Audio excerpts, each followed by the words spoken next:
दोस्तों blood circulation system जो topic चल रहा था अपना, उसकी क्वेश्चन प्रैक्टिस हम लोग कर रहे हैं। कल भी कुछ अच्छे क्वेश्चन हमने किए थे और आज भी कुछ अच्छे क्वेश्चन पढ़ेंगे हम लोग। तो इंद्रदेव शर्मा जी सबसे पहले very good evening, Pawan Kumar ji very good evening, Sintu Balod ji very good evening. दोस्तों आइए नेक्स्ट क्वेश्चंस की ओर जाते हैं। आज भी अपने को क्वेश्चन सॉल्व करने हैं और कल नए टॉपिक के साथ बात करेंगे। नया टॉपिक जो होगा नर्वस सिस्टम होगा, तंत्रिका तंत्र, हमारे ब्रेन के बारे में और हमारे नर्वस सिस्टम के बारे में हम बात करेंगे अगले टॉपिक में। तो अब क्वेश्चंस को स्टार्ट करते हैं। सब लोग आ जाइए भाई और क्वेश्चंस पढ़ना चालू करते हैं। तो पहला जो अपना क्वेश्चन है आज की क्लास में, दोस्तों एक से एक इंपॉर्टेंट क्वेश्चंस हैं, इनको अच्छे से पढ़िएगा, एग्जाम्स की दृष्टि से बहुत ज़्यादा इंपॉर्टेंट है। श्रवण सिंह जी ओम शिव वेरी गुड, तुषार राउत जी वेरी गुड। चलिए आ जाइए भाई, क्वेश्चन आपके सामने आने वाला है, स्क्रीन पे आने वाला है और क्वेश्चन को करना स्टार्ट कर दो। आज की क्लास में बहुत अच्छे अच्छे क्वेश्चन फिर से मिलने वाले हैं आपको, तो इन क्वेश्चंस को स्टार्ट कर दो करना। चलिए भाई चालू करते हैं। पंकज सरदाना जी वेरी गुड इवनिंग। हाँ, क्वेश्चन आपकी स्क्रीन पर आ चुका है और जो क्वेश्चन है वो है, हृदय में किस कक्ष में सबसे मोटी पेशीय भित्ति पाई जाती है? यानी सबसे मोटी दीवार आप कह सकते हो, सबसे मजबूत दीवार जो होती है वो हृदय के किस भाग की है?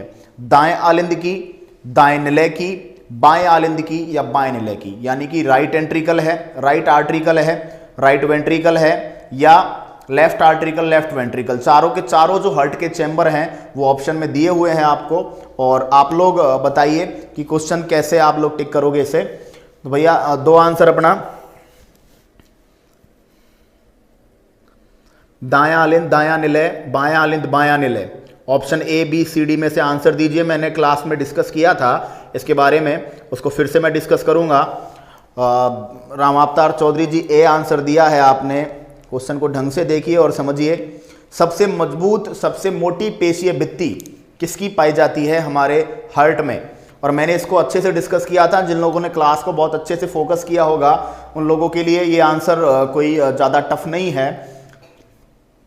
चलिए तो अब तक जितने भी आंसर आए हैं उसे समझ में आया है कि आपने वीडियोस को ढंग से देखा नहीं है।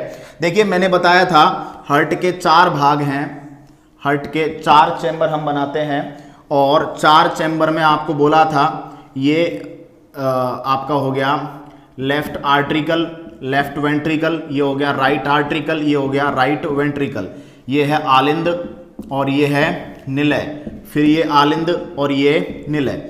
मैंने आपको बताया था ये है फेफड़े, फेफड़ों से चला हुआ ब्लड जो होता है सबसे पहले यहाँ आता है, यहाँ आने के बाद यहाँ नीचे जाता है। क्यों? क्योंकि दोस्तों मैंने बताया था ये बात, आप याद करिए, मैंने क्लास में बताई थी ये बात कि जब भी हम किसी टंकी में से पानी भर रहे होते हैं तो टंकी में पानी ऊपर से भरा जाता है, लेकिन ज्यादा से ज्यादा प्रेशर उस नल में आता है, उस नली में आता है जो टंकी में सबसे नीचे नीचे होती है। गांव में पानी के टैंक बने होते हैं, उनमें सबसे नीचे नीचे जो नल होता है ना, उसमें सबसे तेज प्रेशर आता है। तो यहाँ पे हमको सबसे तेज प्रेशर चाहिए तो हम ब्लड को यहाँ पर लाएंगे और यहाँ से पूरी बॉडी में धकेल दिया जाता है। तो दोस्तों सबसे ज्यादा प्रेशर किस भाग पर लगेगा? इस भाग पर, लेफ्ट वेंट्रिकल पर। तो आंसर जो जाएगा वो जाएगा बायां निलय। याद रखिएगा हृदय की सबसे मोटी पेशीय भित्ति जो होती है वो बाएं निलय की होती है। तो आंसर जो है डी है। साथियों क्वेश्चन को ढंग से पढ़िए, बहुत अच्छा क्वेश्चन है। इस क्वेश्चन का जो आंसर है वो रहेगा डी रहेगा। तो जिन लोगों ने भी आंसर्स गलत दिए हैं वो लोग एक बार ढंग से रिव्यू करें। और क्वेश्चन देखिए, मैं आपको बता देता हूं कि किसी भी टॉपिक की क्वेश्चन प्रैक्टिस करने से पहले डायरेक्ट तुक्का नहीं लगाए आप लोग कि क्वेश्चन रट लिए। क्वेश्चंस तब समझ में आते हैं और क्वेश्चंस तब दिमाग में घर बनाते हैं जब आपने थ्योरी आपकी कंप्लीट कर ली हो। तो पहले आप थ्योरेटिकल वीडियोस को पूरा कंप्लीट करें, उसके बाद क्वेश्चन सेशन को आप लोग अटेम्प्ट करें। आपको मजा भी आएगा और आपके क्वेश्चंस भी अच्छे अच्छे से होंगे। चलिए अब हम चलते हैं नेक्स्ट क्वेश्चन की ओर, और नेक्स्ट क्वेश्चन भी मजेदार है, बहुत ही अच्छा क्वेश्चन है। आपको कुछ नया सीखने को मिलेगा इस क्वेश्चन में। तो इस क्वेश्चन का आंसर ध्यान रखिएगा, बायां निलय था। नेक्स्ट क्वेश्चन पे आइए, बहुत ही अच्छा क्वेश्चन है और नेक्स्ट क्वेश्चन स्क्रीन पर आने वाला है। बोलिए भाई। देखो जो क्वेश्चन है अपना वो क्वेश्चन है कि कोलेस्ट्रॉल जम जाने के कारण हमारी धमनियों की जो कठोरता हो जाती है, हमारी धमनियां जो जाती है कठोर हो जाती हैं जब उनमें कोलेस्ट्रॉल जम जाता है, तो उसको अपन क्या कहते हैं? उसको स्टेनोसिस, राइनाइटिस, एंथीरोस्क्लेरोसिस या थ्रोम्बोसिस क्या कहेंगे?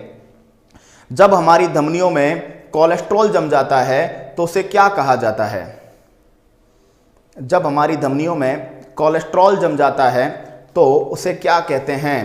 स्टेनोसिस कहेंगे, राइनाइटिस कहेंगे, एंथेरोस्क्लेरोसिस कहेंगे या थ्रोम्बोसिस कहेंगे? बताइए भाई, आंसर दीजिए अपना। देवीलाल प्रजापत जी डी आंसर। चलिए, इंद्रदेव शर्मा जी डी। रामावतार चौधरी जी आपका आंसर आया है सी। चलिए भाई, आंसर दीजिए, जल्दी से जल्दी आप लोग अपने आंसर की तरफ जाएं। बताइए भाई, कोलेस्ट्रॉल के जम जाने के कारण धमनियों की जो कठोरता होती है उसे आप क्या कहेंगे?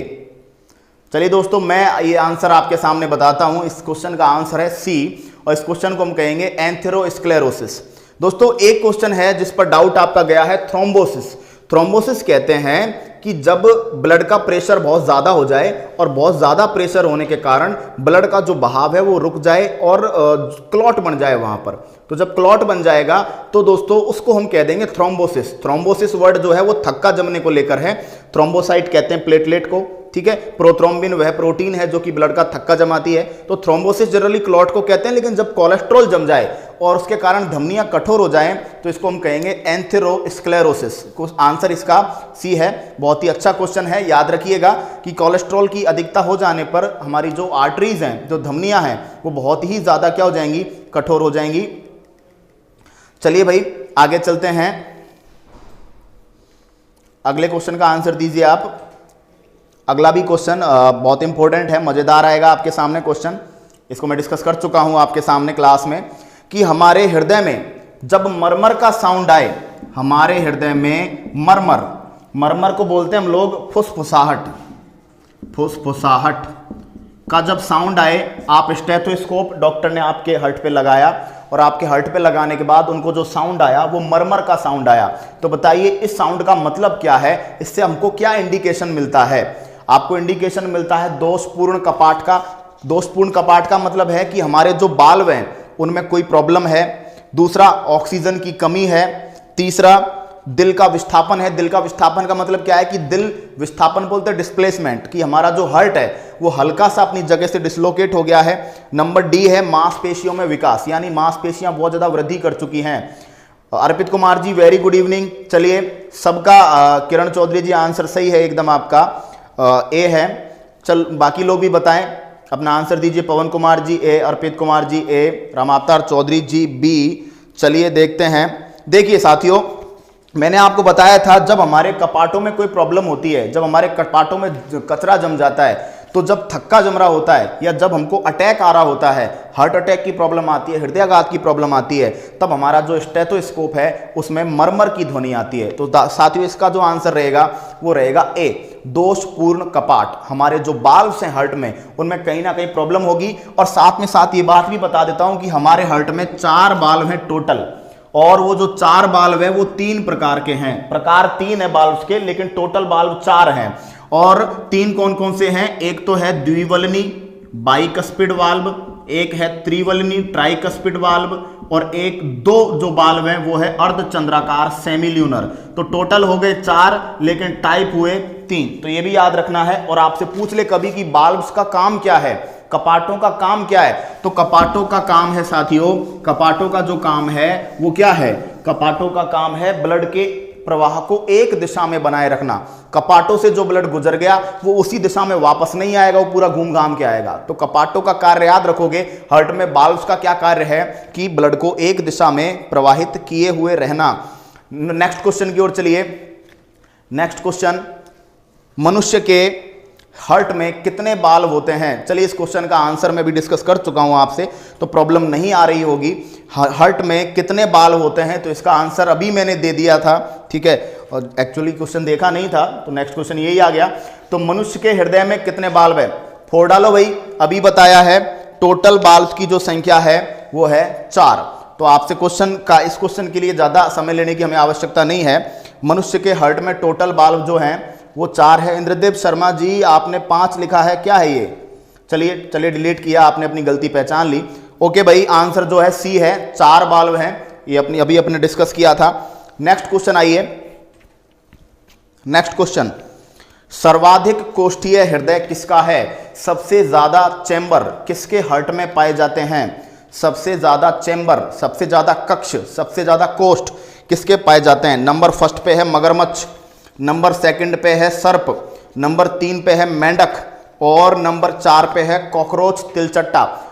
चलो भाई, अच्छा इस क्वेश्चन में आंसर, इस क्वेश्चन का आंसर तो दीजिए ही, साथ ही साथ आप ये भी बता दो कि मगरमच्छ में, सांप में, मेंढक में और कॉकरोच या तिलचट्टे में हृदयों की संख्या कितनी कितनी है? भाई एक क्वेश्चन तो ये तैयार हो जाएगा और 4 क्वेश्चन और तैयार हो जाएंगे।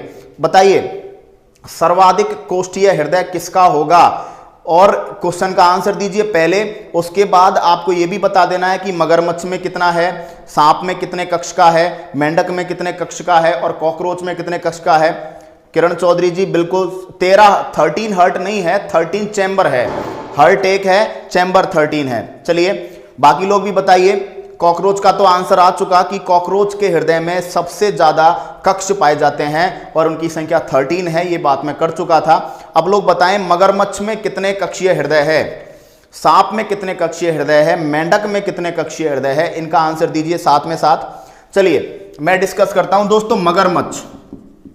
मगरमच्छ जो आता है वो सरीसृप में आता है और सरीसृप में होने चाहिए थे 3 कक्षीय हृदय, लेकिन मगरमच्छ क्रोकोडाइल अपवाद था, उसमें 4 कक्षीय हृदय था, तो ये अपवाद था, ये भी याद रखेंगे आप लोग। और सांप जो है वो सरीसृप है और सांप में हृदय होगा 3 कक्षीय। और मेंढक उभयचर है और उभयचर में भी होता है 3 कक्षीय। तो अगर मगरमच्छ में 4 कक्षीय, सांप और मेंढक में 3 कक्षीय और कॉकरोच में हृदयों की संख्या साथियों है 13 कक्षीय। मजेदार क्वेश्चन था, बहुत कुछ आपको देकर गया। तो यदि आपको सेशन मजेदार लग रहा है, क्वेश्चंस में मजा आ रहा है, वीडियो को शेयर करें, बाकी सब लोगों को बता दें। और आज एक खास बात और है, आज एग्जैक्ट 7:30 पर, एग्जैक्ट 7:30 बजे संजीव लांबा जी आपसे बात करने के लिए आ रहे हैं। कोई स्पेशल सूचना है आपके लिए तो आप लोग लाइव रहिएगा, आप लोग देखते रहिएगा। कोई स्पेशल बात है आपके लिए, आपके आगे की फर्दर स्टडीज के लिए और आगे चैनल के जो कोर्सेज हैं उनके रिगार्डिंग। तो साथियों नेक्स्ट क्वेश्चन की ओर चलते हैं। नेक्स्ट क्वेश्चन देखिए आपसे क्या कह रहा है, सबके आंसर सही हैं। नेक्स्ट क्वेश्चन कह रहा है हमसे कि RH जो फैक्टर है, RH फैक्टर क्या है? ऑप्शन दे रहा है आपको, एक एंटीजन है, दूसरा कहता है एंटीबॉडी है, तीसरा बोल रहा है कोई एंजाइम है या कोई हार्मोन है। बताइए RH फैक्टर क्या है? कोई एंटीबॉडी है, कोई एंजाइम है, कोई एंटीजन है या हार्मोन है? बताएंगे आप लोग साथ ही साथ। दिनेश कुमावत जी, लांबा जी हमारे डायरेक्टर साहब हैं, तो जो अनाउंसमेंट होगा वो उन्हीं के द्वारा होगा, ठीक है। चलिए किरण चौधरी जी सही आंसर है, रामफूल मीणा जी सही है, इंद्रदेव शर्मा जी सही, चलो अच्छा है। हाँ बिल्कुल दिनेश कुमावत जी नोबल इंस्टीट्यूट वाले ही वही हैं संजीव लांबा जी, वो आपसे मुलाकात करेंगे 7:30 बजे। तो क्या अनाउंसमेंट है उसके लिए वेट करिए आप लोग। सबके आंसर सही हैं दोस्तों। RH फैक्टर के बारे में बताया था आपको। RH जो वर्ड आया वो मकाका रीसस नाम के बंदर से आया है। रीसस की स्पेलिंग होती है RHESUS, तो ये शुरुआती जो RH वर्ड है वहां से ले लिया गया है। और इसकी खोज जो की है लैंडस्टीनर और वीनर ने की है और सन 1940 में ये खोज हुई है। क्लियर? तो ये बात आपको समझ में आई होगी। RH एक एंटीजन है, अतः ब्लड चढ़ाने से पहले, लेने देने से पहले हमें इसका भी मिलान करना जरूरी होता है। नेक्स्ट क्वेश्चन पे आइए। नेक्स्ट क्वेश्चन फिर मजेदार क्वेश्चन है। नेक्स्ट क्वेश्चन है शानदार क्वेश्चन, आपका लॉजिक चेक करेगा, आपका एग्जाम लेवल चेक करेगा, आप किस हिसाब से क्वेश्चन को करते हो। जब रुधिर में ऑक्सीजन की कंसंट्रेशन कम हो जाती है, जब हमारे ब्लड में ऑक्सीजन की मात्रा कम हो जाती है तो श्वसन जो दर है, रेस्पिरेशन की जो गति है, वो ऑप्शन पहला है कम हो जाएगी, ऑप्शन दूसरा है बढ़ जाएगी, ऑप्शन तीसरा है कि कोई चेंज नहीं होगा और ऑप्शन 4 है घटेगी बढ़ेगी। बताइए भाई, घटती बढ़ती रहेगी। नंबर 4 है, बताइए ऑक्सीजन की सांद्रता कम हो जाने पर क्या होगा? सांस लेने की दर कम हो जाएगी, बढ़ जाएगी, परिवर्तित नहीं होगी या घटती बढ़ती रहेगी रैंडमली? आंसर दें आप लोग। किरण चौधरी जी बी, चलिए देखते हैं आपका आंसर सही है कि नहीं है। दिनेश कुमावत जी बी, रॉयल टाक जी बी, चलिए बाकी लोग भी आंसर दीजिए। और मजा आ रहा हो ना तो बिल्कुल ईमानदारी से, आपको मजा आ रहा हो, क्वेश्चंस आपको एक से एक शानदार लग रहे हो तो शेयर करना नहीं भूलें वीडियो को। बस आप यही है जो आपसे हम बदले में आपसे देने के लिए कुछ है हमारा निवेदन, बाकी और कुछ नहीं चाहिए हमसे। प्यार देते रहिए और जुड़े रहिए हमारे साथ, शेयर करते रहिए, दोस्तों को बताते रहिए। चलिए सबके answers B, Pawan Kumar ji B, okay, Ramphul Meena B, Indradev Sharma B, Ramraj Mahariya A, Ramraj Mahariya ji question में गलती कर दी है आपने। चलिए मैं बताता हूं, देखिए भाई ऑक्सीजन क्या हो चुका, कम हो चुका। अब जनरली ऑक्सीजन की जरूरत हमें क्यों है, हमारे शरीर में एक क्रिया चलती है जिसको हम बोलते हैं रेस्पायरेशन, श्वसन। और श्वसन क्रिया क्या है, जनरली सीधे शब्दों में कह दूं मैं, एनर्जी प्राप्त करने की क्रिया। हमारे शरीर में भोजन जो हम करते हैं उससे एनर्जी उत्पन्न करने की जो क्रिया है वो रेस्पायरेशन है। अब एनर्जी उत्पन्न करने के लिए चाहिए ऑक्सीजन। तो जनरली हम मान लीजिए जब ऑक्सीजन काफी सारी थी तो हम 1 मिनट में 15 से 16 बार मान लीजिए हम सांस ले रहे हैं। जनरली एक स्वस्थ मनुष्य 12 से 16 बार सांस लेता है। तो जब ऑक्सीजन पर्याप्त थी तो हम 12 से 16 बार सांस लेते थे और अपनी बॉडी में ऑक्सीजन जा रही थी। अब ये ऑक्सीजन की क्या हो गई, कमी। तो ऑक्सीजन की कमी हो गई, अब हमें तो बॉडी में उतनी चाहिए, हमें एनर्जी भी चाहिए। तो अब हम क्या करेंगे, 12 से 16 बार की जगह 20 से 25 बार सांस लेंगे, ताकि भाई एक टुकड़े में कम आएगी, लेकिन जब हम ज्यादा टुकड़े लेंगे, ज्यादा सांस लेंगे तो वहां पर तो ऑक्सीजन पहुंचेगी ना, वहां पर तो बहुत ज्यादा पहुंचेगी। ठीक है, ऑक्सीजन का काम क्या है, माइटोकॉन्ड्रिया में जाएगी फाइनली, और माइटोकॉन्ड्रिया में जाने पर वहां पर अपने को क्या मिलेगी, एनर्जी मिलने वाली है। ठीक है, तो याद रखिएगा कि ऑक्सीजन की जब कमी हो जाए एनवायरनमेंट में तब हम श्वसन दर को बढ़ा देते हैं, रेस्पिरेशन को बढ़ा देते हैं, ताकि ऑक्सीजन जो है वो टोटली फाइनली कंप्लीट जो अमाउंट है वो बराबर बराबर रहे और अपने को उतनी ही एनर्जी मिल जाए जितने की हमें चाहिए होती है। ठीक है, बीपी सिंह जी पहचान गया हूं आपको, वेरी गुड इवनिंग सर। और धर्मवीर बैरवा जी, क्वेश्चंस की पीडीएफ मिलेगी, टेंशन नहीं ले आप लोग, क्वेश्चंस की पीडीएफ मिलेगी। और क्वेश्चंस का हम लोग बम्पर लगभग 2-2.5 हजार क्वेश्चंस का अलग से सीरीज और स्टार्ट करने वाले हैं, टेंशन नहीं ले आप। एग्जाम तक, आपकी हर एग्जाम तक हम लोग आपके साथ हैं, पूरे दिल से, पूरी मेहनत से, पूरी ताकत से। ठीक है, तो अब लोग क्वेश्चन को, नेक्स्ट क्वेश्चन की ओर जाइए। इस क्वेश्चन का आंसर है श्वसन की गति बढ़ जाएगी। नेक्स्ट क्वेश्चन की ओर आइए। निम्न में से कौन सा जोड़ा शादी के लिए असंगत माना जाता है। असंगत का मतलब है मिसमैच, असंगत का मतलब है बेमेल, यानी कि जो ठीक नहीं है, जो गलत है। शादी के लिए कौन सा जोड़ा असंगत होगा।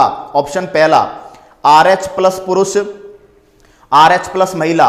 दूसरा है RH प्लस पुरुष, RH माइनस महिला। तीसरा है RH प्लस महिला, RH प्लस पुरुष। और चौथा है, चलिए ऑप्शंस को, यहां पर ऑप्शंस दिखने में थोड़ी प्रॉब्लम्स है तो ऑप्शंस मैं आपको बताता हूं। पहला ऑप्शन है RH प्लस पुरुष, RH प्लस महिला। दूसरा ऑप्शन है RH माइनस पुरुष, RH माइनस महिला। तीसरा ऑप्शन है RH प्लस पुरुष और RH माइनस महिला। और ऑप्शन नंबर डी है RH माइनस पुरुष और RH प्लस महिला। स्क्रीन पे जो क्वेश्चंस दिख रहे हैं एक बार उनके ऑप्शंस को आप इग्नोर करें, क्योंकि प्लस माइनस है वो क्लियरली शो नहीं हो रहा है। ठीक है, तो जो ऑप्शंस मैंने आपको दिए हैं बोर्ड पर, आप उन ऑप्शंस को देखें, आप उन ऑप्शंस को देखें, नो प्रॉब्लम, आप उन ऑप्शंस को देखें जो मैंने दिए हैं आपको बोर्ड पर। इन ऑप्शंस को गौर करें आप। ठीक है, जो बोर्ड पर लिखे हैं, पहला ऑप्शन है दोनों RH प्लस होंगे, दूसरा ऑप्शन है दोनों RH माइनस होंगे, तीसरा RH प्लस होगा पुरुष और RH माइनस होगा महिला, और चौथा RH माइनस पुरुष और RH प्लस महिला। धर्मवीर बैरवा जी, मजा तो आपको आने वाला है, आगे आगे देखिए होता है क्या। अब आप लोग आंसर्स को दीजिए। किरण चौधरी जी बिल्कुल सेकंड में, 1 सेकंड में आपका आंसर आया, अच्छा लगा। विजयपाल सिंह राठौर सी, मजा आ गया। रामफुल मीणा जी बिल्कुल शानदार। बाकी लोग भी आंसर दें। RH की प्रॉब्लम के बारे में मैंने आपको बोला था कि शादी का एक ऐसा जोड़ा जिसमें एक पुरुष की शादी एक स्त्री से हो जाए तो पहली संतान स्वस्थ पैदा हो जाती है और बाकी की संतानें पेट में ही मर जाती हैं, RBC की ब्लास्ट हो जाती है, उनकी RBC में पाचन हो जाता है। तो आप लोग आंसर्स देंगे। देखिए साथियों, बहुत ही बढ़िया क्वेश्चन है और इसका जो आंसर है वो रहेगा अपना सी। RH प्लस तो होना चाहिए पुरुष और RH माइनस होनी चाहिए महिला। क्लियर है, क्योंकि दोस्तों RH प्लस के बारे में बोला था, प्लस को हम शाकाहारी कहते हैं और माइनस को मांसाहारी कहते हैं। जुगाड़ बताया था कि नहीं बताया था? विकास सैनी जी एक बार आपने आंसर लिख दिया है भाई, और मुझे बहुत अच्छे से दिख गया है, तो समझ में आ गया है मुझे कि आपने सी आंसर दे दिया, फोड़ दिया क्वेश्चन को एक बार में। चलिए मंजू लामा जी वेरी गुड इवनिंग। चलिए भाई साथियों, तो RH प्लस पुरुष और RH माइनस महिला, ये जो है इसमें शादी यदि होगी तो ये प्रॉब्लमेटिक रहेगा। क्यों? क्योंकि इनकी संतान यदि RH प्लस हुई तो पहली RH प्लस संतान तो स्वस्थ पैदा हो जाएगी, लेकिन उसके बाद की जो RH प्लस संतानें हैं उनके पैदा होने में और उनके विकास में बहुत सारी प्रॉब्लम्स होंगी। क्लियर है भाई? चलिए, सभी लोगों के आंसर सही आ रहे हैं, अच्छा है, आप लोग पढ़ रहे हो, शेयर करिए, लोगों को बता दो भाई। हम लोग इतने लेवल तक हर टॉपिक को लेके जाएंगे और एक से एक क्वेश्चंस के सेट हम लोग स्पेशली बैठकर तैयार कर रहे हैं ताकि आप लोगों को अच्छा कंटेंट मिले और आप लोगों की मेहनत सफल जाए और आप लोग जल्दी से जल्दी नौकरी प्राप्त करो, मिठाई खिलाओ हमें। ठीक है, नेक्स्ट क्वेश्चन पे आ जाइए भाई। नेक्स्ट क्वेश्चन, रुधिर में आरबीसी और डब्ल्यूबीसी की संख्या का लगभग अनुपात कितना होगा? आप लगभग में बताइए। रुधिर में आरबीसी डब्ल्यूबीसी की संख्या का अनुपात, ऑप्शन नंबर 1 कह रहा है 1:600, ऑप्शन नंबर 2 600:1, ऑप्शन नंबर 3 3:2 और ऑप्शन नंबर 4 है 2:3। आंसर दीजिए। आई थिंक ये क्वेश्चन आपके लिए बहुत इजी रहेगा। लगभग में बताना है आरबीसी डब्ल्यूबीसी की संख्या का अनुपात, और ये मैं डिस्कस कर भी चुका हूं क्लास में पहले कि इनको आपको बताना है। चलिए आंसर्स आना स्टार्ट हो गए हैं। Indradev Sharma ji B, okay nice, अच्छी बात है। रामावतार चौधरी जी बी। श्रवण सिंह जी पीडीएफ मिलेगा, इतना टेंशन नहीं लेनी है आपको, पीडीएफ मिल जाएगा। ठीक है, टेंशन नहीं ले आप लोग, आंसर्स के साथ आपको पीडीएफ अवेलेबल करवा दी जाएगी, क्वेश्चंस पे काम चल रहा है। किरण चौधरी जी नाइस, अच्छी बात है, आंसर आपका एकदम सही है। बाकी लोग भी आंसर दें, बताइए भाई। देखिए ज्यादा कोई टफ बात नहीं है, हमको बताया था कि 50 से 55 लाख जो होती हैं वो होती है अपने आरबीसी, और 6000 से 10,000 के बीच में क्या होती है डब्ल्यूबीसी। तो 10,000 का भाग आप लोग 50 लाख में दोगे तो 500 बार जाएगा, ठीक है, और 6000 का भाग दोगे तो लगभग ये जाएगा 700 बार के करीब।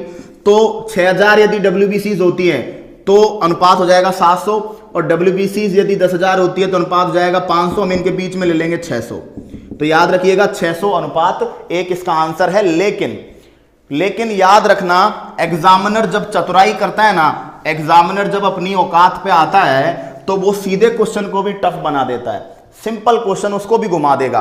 देखो आपने पढ़ा है आरबीसी अनुपात डब्ल्यूबीसी, और ये आप याद करके घूमोगे 600:1, लेकिन एग्जामिनर बड़ा महान होता है, कई बार वो डब्ल्यूबीसी अनुपात आरबीसी दे देता है।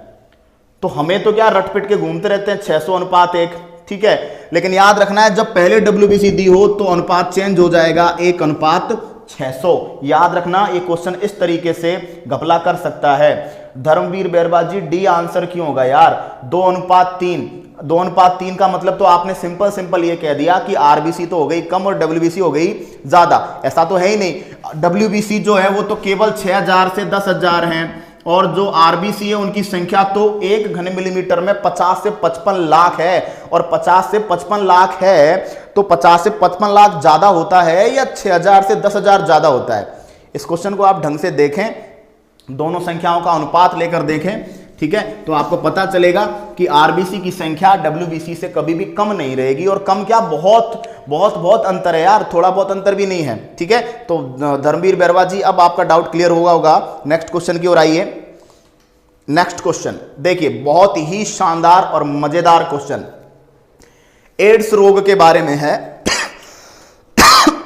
देखिए 2-3 क्वेश्चंस आपके कंप्लीट होंगे यहां से।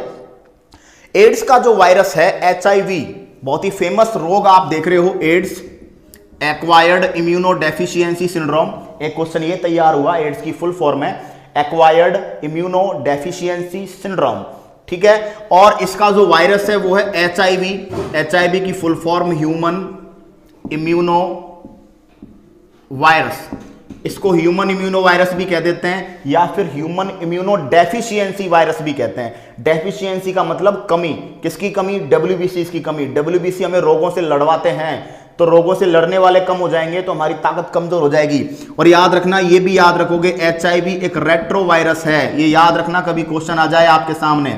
HIV रेट्रोवायरस है, पश्च विषाणु है, बार बार अपनी स्ट्रक्चर चेंज करता है, रेट्रोवायरस याद रखना है, रेट्रोवायरस। चलिए अब क्वेश्चन का आंसर दीजिए। एड्स रोग में कौन सी WBCs हैं जिनको नष्ट कर दिया जाता है, जिससे हमारा प्रतिरक्षा तंत्र, हमारे जो इम्यूनिटी सिस्टम है वो बहुत कमजोर हो जाता है? ऑप्शन आपके पास है मोनोसाइट, दूसरा है लिम्फोसाइट, तीसरा है न्यूट्रोफिल, चौथा है बेसोफिल। आंसर दीजिए भाई।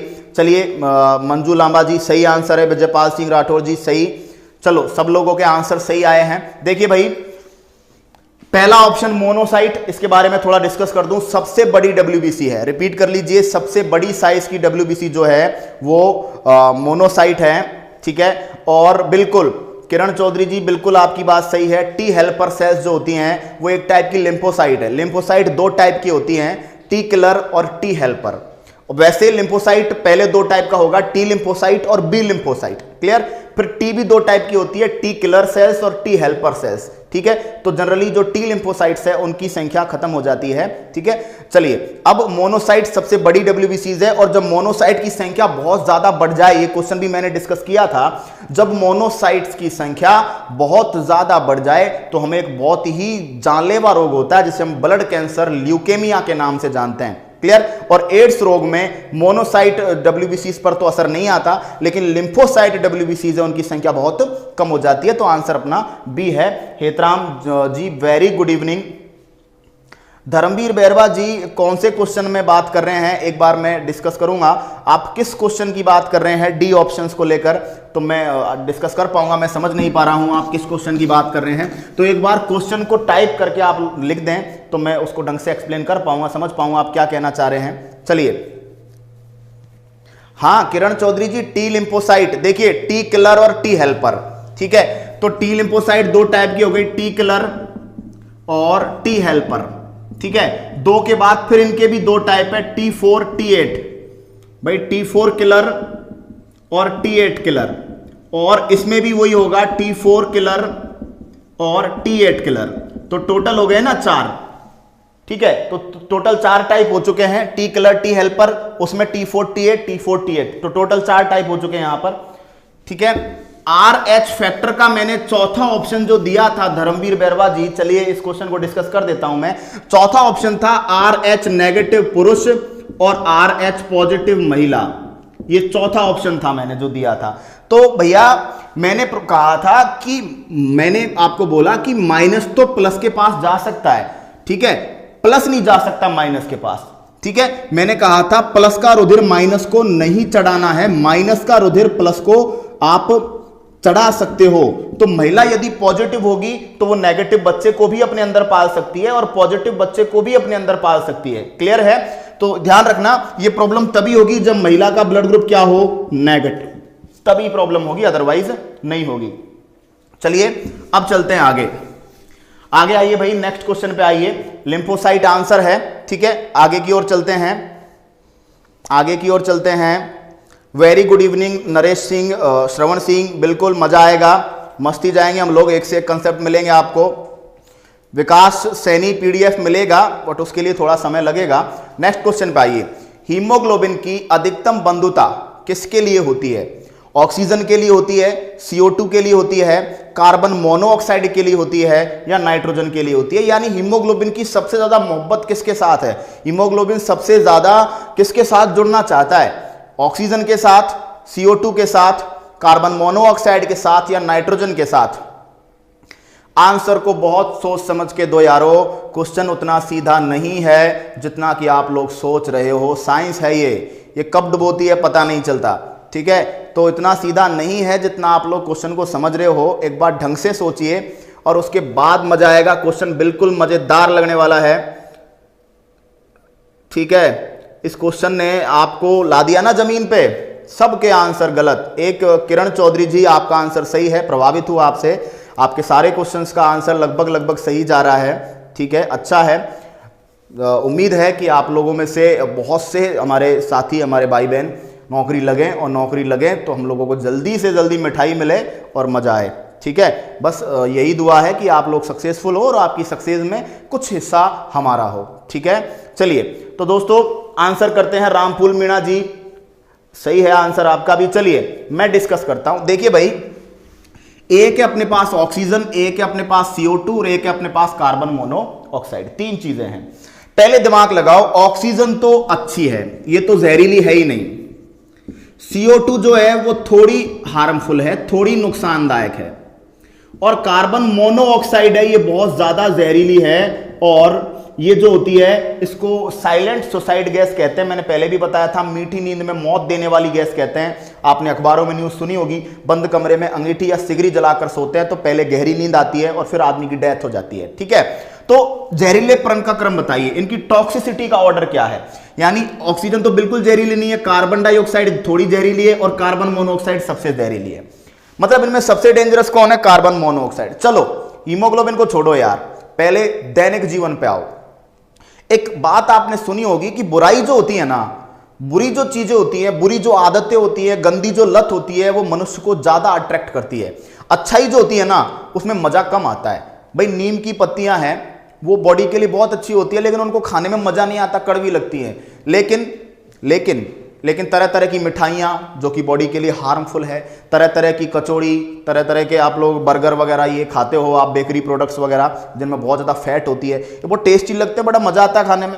और मज़ा आता है तो ये नुकसान करते हैं। तो इससे एक बात पता चलती है यार कि बुराई जो होती है ना, बुरी जो चीज़ें हैं, ठीक है, शॉर्टकट से पैसा कमाने का तरीका, ठीक है, जुआ खेल के पैसा कमा लूं, मर्डर वर्डर करके पैसा कमा लूं, ठीक है, दादागिरी करना वगैरह, ये क्या है? बुराइयां हैं। और बुराइयां जो होती है वो ज्यादा अट्रैक्ट करती हैं। तो सिंपल लॉजिक सब जगह लागू होता है। हीमोग्लोबिन जो होगा वो भी उसी की तरफ पहले जाएगा जो कि सबसे ज्यादा हानिकारक है। तो याद रखना है इस क्वेश्चन को, सबसे ज्यादा बॉन्डिंग कार्बन मोनोऑक्साइड के लिए होती है हीमोग्लोबिन की, और उससे कम कार्बन डाइऑक्साइड के लिए होती है, और सबसे कम जो होती है वो ऑक्सीजन के लिए होती है। याद रखना है, कार्बन डाइऑक्साइड के लिए बीच में है, कार्बन मोनोऑक्साइड के लिए सबसे ज्यादा बंधुता है और सबसे कम बंधुता ऑक्सीजन के लिए है। बहुत ही अच्छा क्वेश्चन था। नेक्स्ट क्वेश्चन पे आइए।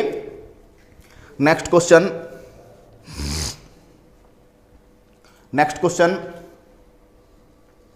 ये एक अच्छी चीज आप जानोगे, मानव रुधिर में कोलेस्ट्रॉल का सामान्य स्तर क्या होता है? मानव रुधिर में कोलेस्ट्रॉल का लेवल क्या होता है? पहला ऑप्शन है 80 से 120 मिलीग्राम पर डेसीलीटर, 120 से 140 मिलीग्राम प्रति डेसीलीटर, 140 से 180 मिलीग्राम प्रति डेसीलीटर और 180 से 200 मिलीग्राम प्रति डेसीलीटर। आप लोग बताएंगे कि नॉर्मल लेवल जो नुकसानदायी नहीं है वो कितना होता है? श्रवण सिंह जी, कोई प्रॉब्लम नहीं है, जब भी आप ड्यूटी करके आते हो ये वीडियो YouTube पर रिकॉर्डेड होता है। हमारी सारी क्लासेस रिकॉर्डेड हैं, फिजिक्स पूरी रिकॉर्डेड है और बायोलॉजी के भी जितने भी लेक्चर होते हैं वो रिकॉर्डेड है। ठीक है, कोई दिक्कत नहीं है, आप बाद में क्लास को देख सकते हो, बाद में एंजॉय कर सकते हो, आपको वही मजा आने वाला है। ठीक है, तो नाइट ड्यूटी हो, डे ड्यूटी हो, आपको जब भी टाइम मिले आप लेक्चर्स देखें और अपना नॉलेज लेवल बढ़ाएं, एग्जाम की तैयारी करें। ठीक है, और बेस्ट ऑफ लक। हमारा जो साथ है, हमारी दुआएं आपके साथ हैं। ठीक है, चलिए बाकी लोग बताएं, आंसर दीजिए भाई। मानव रुधिर में कोलेस्ट्रॉल का लेवल क्या होगा? मानव रुधिर में कोलेस्ट्रॉल का लेवल, सुभाष वर्मा जी गलत है, किरण चौधरी जी अगेन राइट। ठीक है, आपका आंसर सही है। रामफूल मीणा गलत है। चलिए इसका आंसर मैं बता देता हूं आपको, इसका आंसर है 180 से 200 मिलीग्राम प्रति डेसीलीटर। ये डायरेक्ट डाटा याद रखना है आपको, और इसके साथ साथ मैं आपको दो डाटा और याद करवा रहा हूं। ये कोलेस्ट्रॉल का सामान्य लेवल है। कोलेस्ट्रॉल आपको पता है जब बॉडी में इसकी मात्रा बढ़ जाती है तो ब्लड प्रेशर, ठीक है, बॉडी में क्लॉट जमना, ठीक है, थक्का जम जाना, एंथेरोस्क्लेरोसिस मैंने आपको बताया ही है। ऐसी प्रॉब्लम्स अपने को बहुत फेस करनी पड़ती है, तो इसका मात्रा ज्यादा नहीं बढ़नी चाहिए। ठीक है, अब चलिए इसके साथ साथ मैं आपको शुगर का भी लेवल बता देता हूं, शर्करा का, ब्लड शुगर का। दोस्तों डायबिटीज वगैरह जब होती है अपने को, ठीक है, तो हम लोग ब्लड शुगर का लेवल चेक करते हैं। तो शुगर का लेवल दो तरीके से चेक किया जाता है, एक भूखे पेट और दूसरा भोजन के बाद। तो आपसे पूछा जाए कि रुधिर शर्करा, रक्त शर्करा का भूखे पेट या फिर भोजन के बाद, भाई दो चीज होगी, एक तो भोजन के पहले, एक होगी भोजन के बाद, अपना नॉर्मल लेवल क्या होगा? तो ये याद रखना है 60 से 100 मिलीग्राम पर डेसीलीटर। ठीक है, 60 से 100 मिलीग्राम प्रति डेसीलीटर, याद रखना है 100 ml, डेसीलीटर को हम 100 मिलीलीटर कहते हैं, तो 100 मिलीलीटर ब्लड में 60 से 100 मिलीग्राम क्या होना चाहिए, भूखे पेट में होना चाहिए, किसका लेवल, ठीक है, 60 से लेकर 100 के बीच में होना चाहिए, और भोजन के बाद ये लेवल होना चाहिए 100 से 140। यदि 140 से ऊपर लेवल जाता है भोजन के बाद 160 170 तो हम लोग डायबिटिक हैं, हमारे डायबिटीज नाम का रोग है। यदि लेवल ये है भोजन के पहले और भोजन के बाद तो हम लोग सामान्य हैं, हमने कोई भी डायबिटीज मधुमेह जैसा रोग नहीं है, शुगर की बीमारी नहीं है। लेकिन यदि इस लेवल से ऊपर है, भूखे पेट 100 120 30 से ऊपर जाता है तो डायबिटीज की प्रॉब्लम हो सकती है, और यदि भोजन के बाद 150 60 70 जाता है तो भी डायबिटीज की प्रॉब्लम हो सकती है। तो इन डाटास को आप याद करें। मानव रुधिर में कोलेस्ट्रॉल का जो लेवल होगा वो 180 से 200 मिलीग्राम प्रति डेसीलीटर होगा। नेक्स्ट क्वेश्चन पे आइए, अगले क्वेश्चन की ओर जाते हैं। बढ़िया क्वेश्चन है, बढ़िया। आपको यहां से एक चार्ट जो मैंने आपको बताया उसकी याद आएगी आपको। हाँ किरण चौधरी जी, बात वही है, लगभग 70 से 60 से 140 तक जा रहे हैं, तो वो भूखा पेट भी आ गया उसमें और भोजन के बाद भी आ गया, तो आप 60 से लेकर 140 तक की रेंज को नॉर्मल दे सकते हो। लेकिन मैंने आपको दोनों बातें बता दी है, एक भूखे पेट और दूसरा खाना खाने के बाद, और हम दोनों को अलग अलग लेकर पढ़ें तो बेटर है, क्योंकि अगर भूखे पेट 130 पे पहुंच जाएगा ना लेवल, तो नॉर्मल नहीं मानोगे आप इसे। तो इस क्वेश्चन को एक बार आप ढंग से देखें कि यदि भूखे पेट 130 पहुंच गया तो प्रॉब्लम हो जाएगी। तो हम डायरेक्ट रेंज नहीं दें, हम लोग क्या करें कि भूखे पेट की अलग रेंज दें, बिफोर मील, बिफोर खाने के हम लोग अलग रेंज लें और खाने के बाद अलग लें। नेक्स्ट क्वेश्चन स्क्रीन पे है, ए बी वाला व्यक्ति किस किस को ब्लड दे सकता है। एक व्यक्ति जिसका रुधिर वर्ग ए बी है, बताइए किस किस को ब्लड देगा।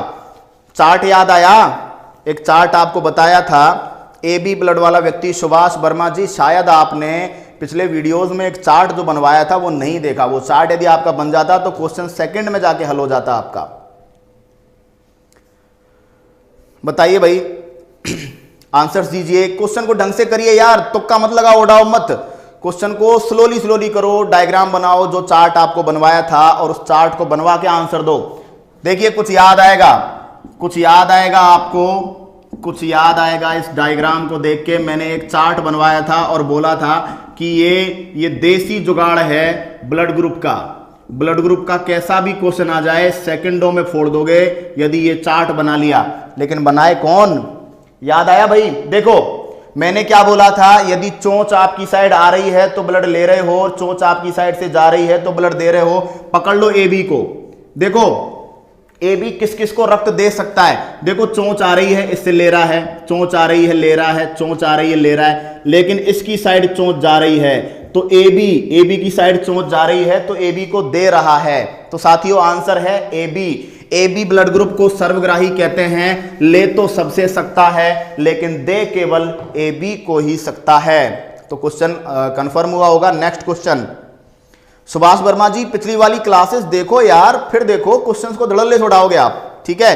तो पिछले वीडियोस देखे फिर आप लोग क्लास सेशन को लें, एंजॉय होगा आपको, मजा आएगा। नेक्स्ट क्वेश्चन पे आइए। नेक्स्ट क्वेश्चन फिर एक शानदार क्वेश्चन है। हाँ भाई, हीमोग्लोबिन क्या है, हीमोग्लोबिन क्या चीज है। हीमोग्लोबिन मैं बता चुका था, हीमोग्लोबिन क्या है। तो पहला ऑप्शन है एक टाइप की प्रोटीन है, दूसरा ऑप्शन है श्वसन वर्णक है, रेस्पिरेटरी पिगमेंट है, तीसरा है दोनों, और चौथा है कोई एंटीजन है क्या। तो हीमोग्लोबिन क्या है बताइए भाई, जल्दी से जल्दी फोड़ डालो क्वेश्चन को। बिल्कुल रामावतार चौधरी जी गलती कर बैठे, गलती कर बैठे। चलो वीडियोस को ढंग से देखो, नोट्स बनाओ, क्वेश्चंस को पढ़ो, फिर क्वेश्चन गलत नहीं होगा, मेरा वादा है। लेकिन बिना पढ़े हवा में तीर चलाओगे तो खेल गड़बड़ होगा साथियों, ऐसा नहीं करना है, ठीक है।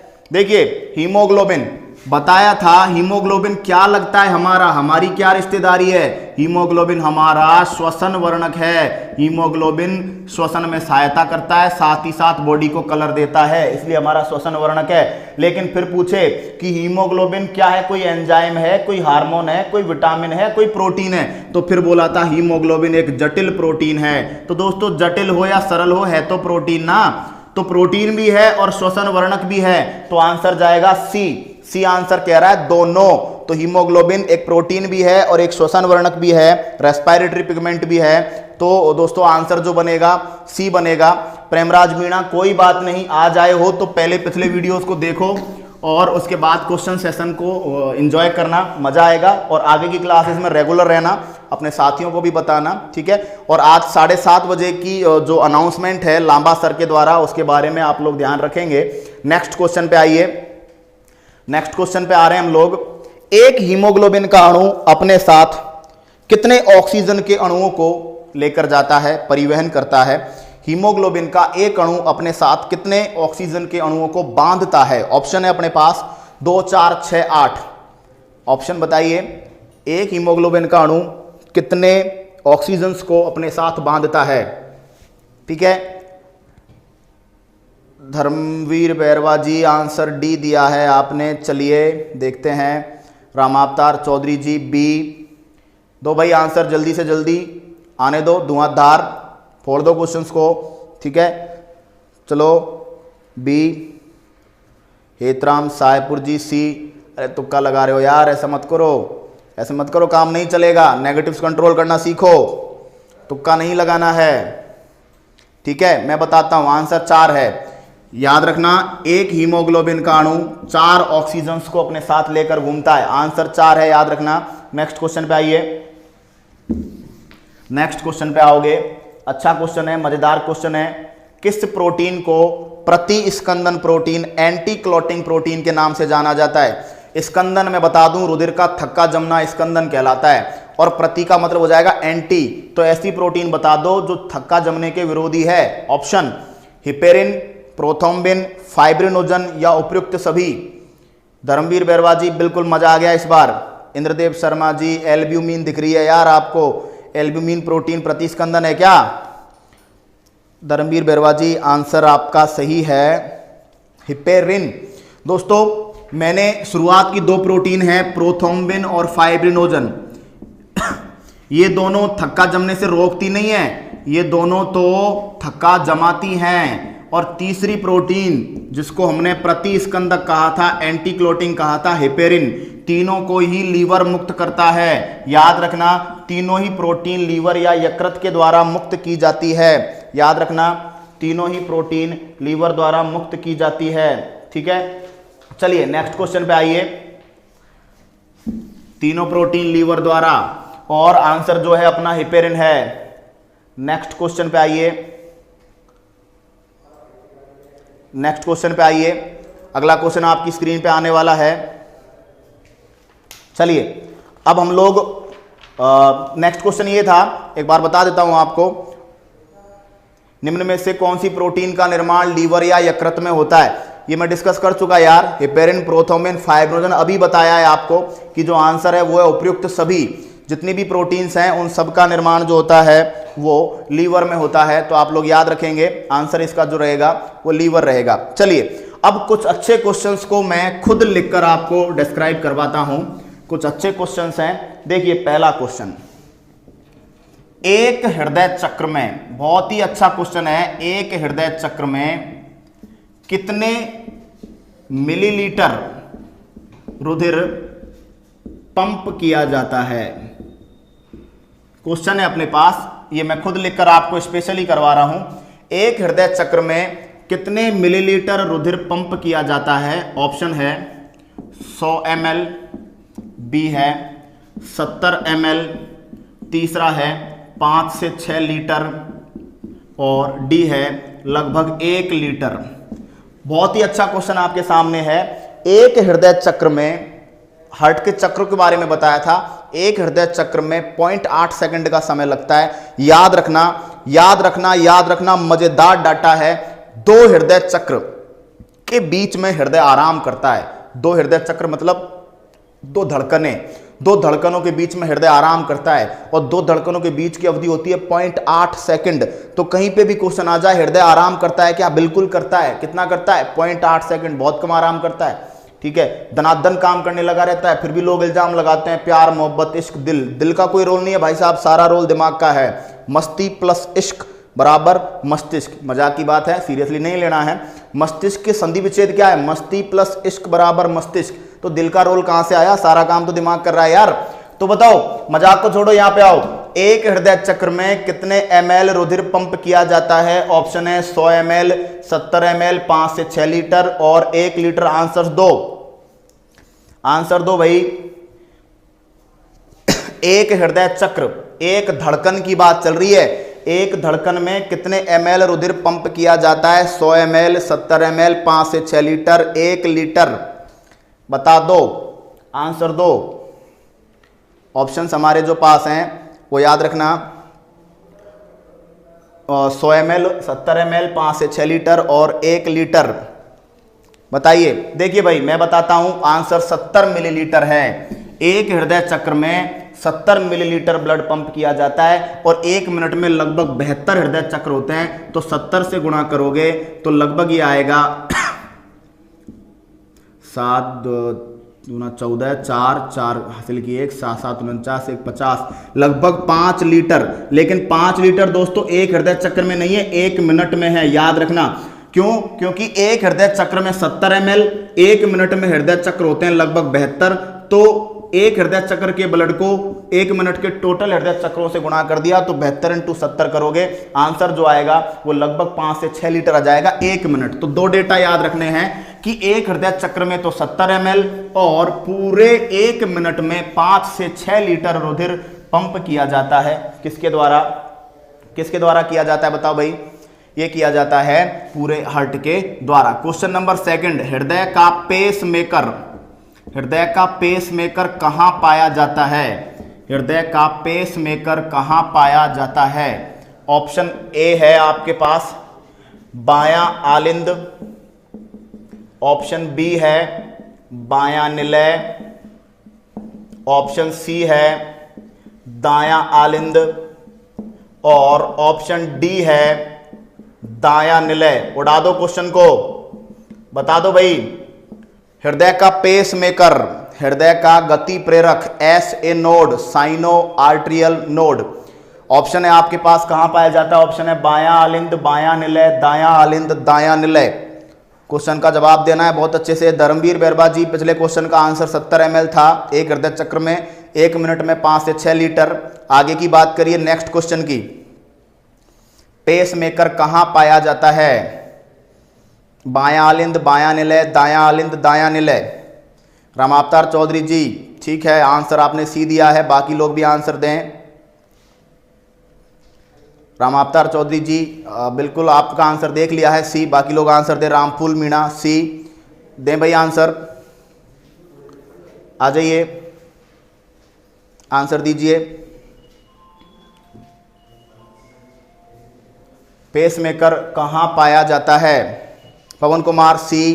चलिए ठीक है, रामावतार चौधरी जी लिख दिया सी यार, मैंने देख लिया भाई, शांति रखो अब, ठीक है। किरण चौधरी जी, राइट आर्टरी नहीं होता, आर्ट्रिकल होता है, दायां आलिंद।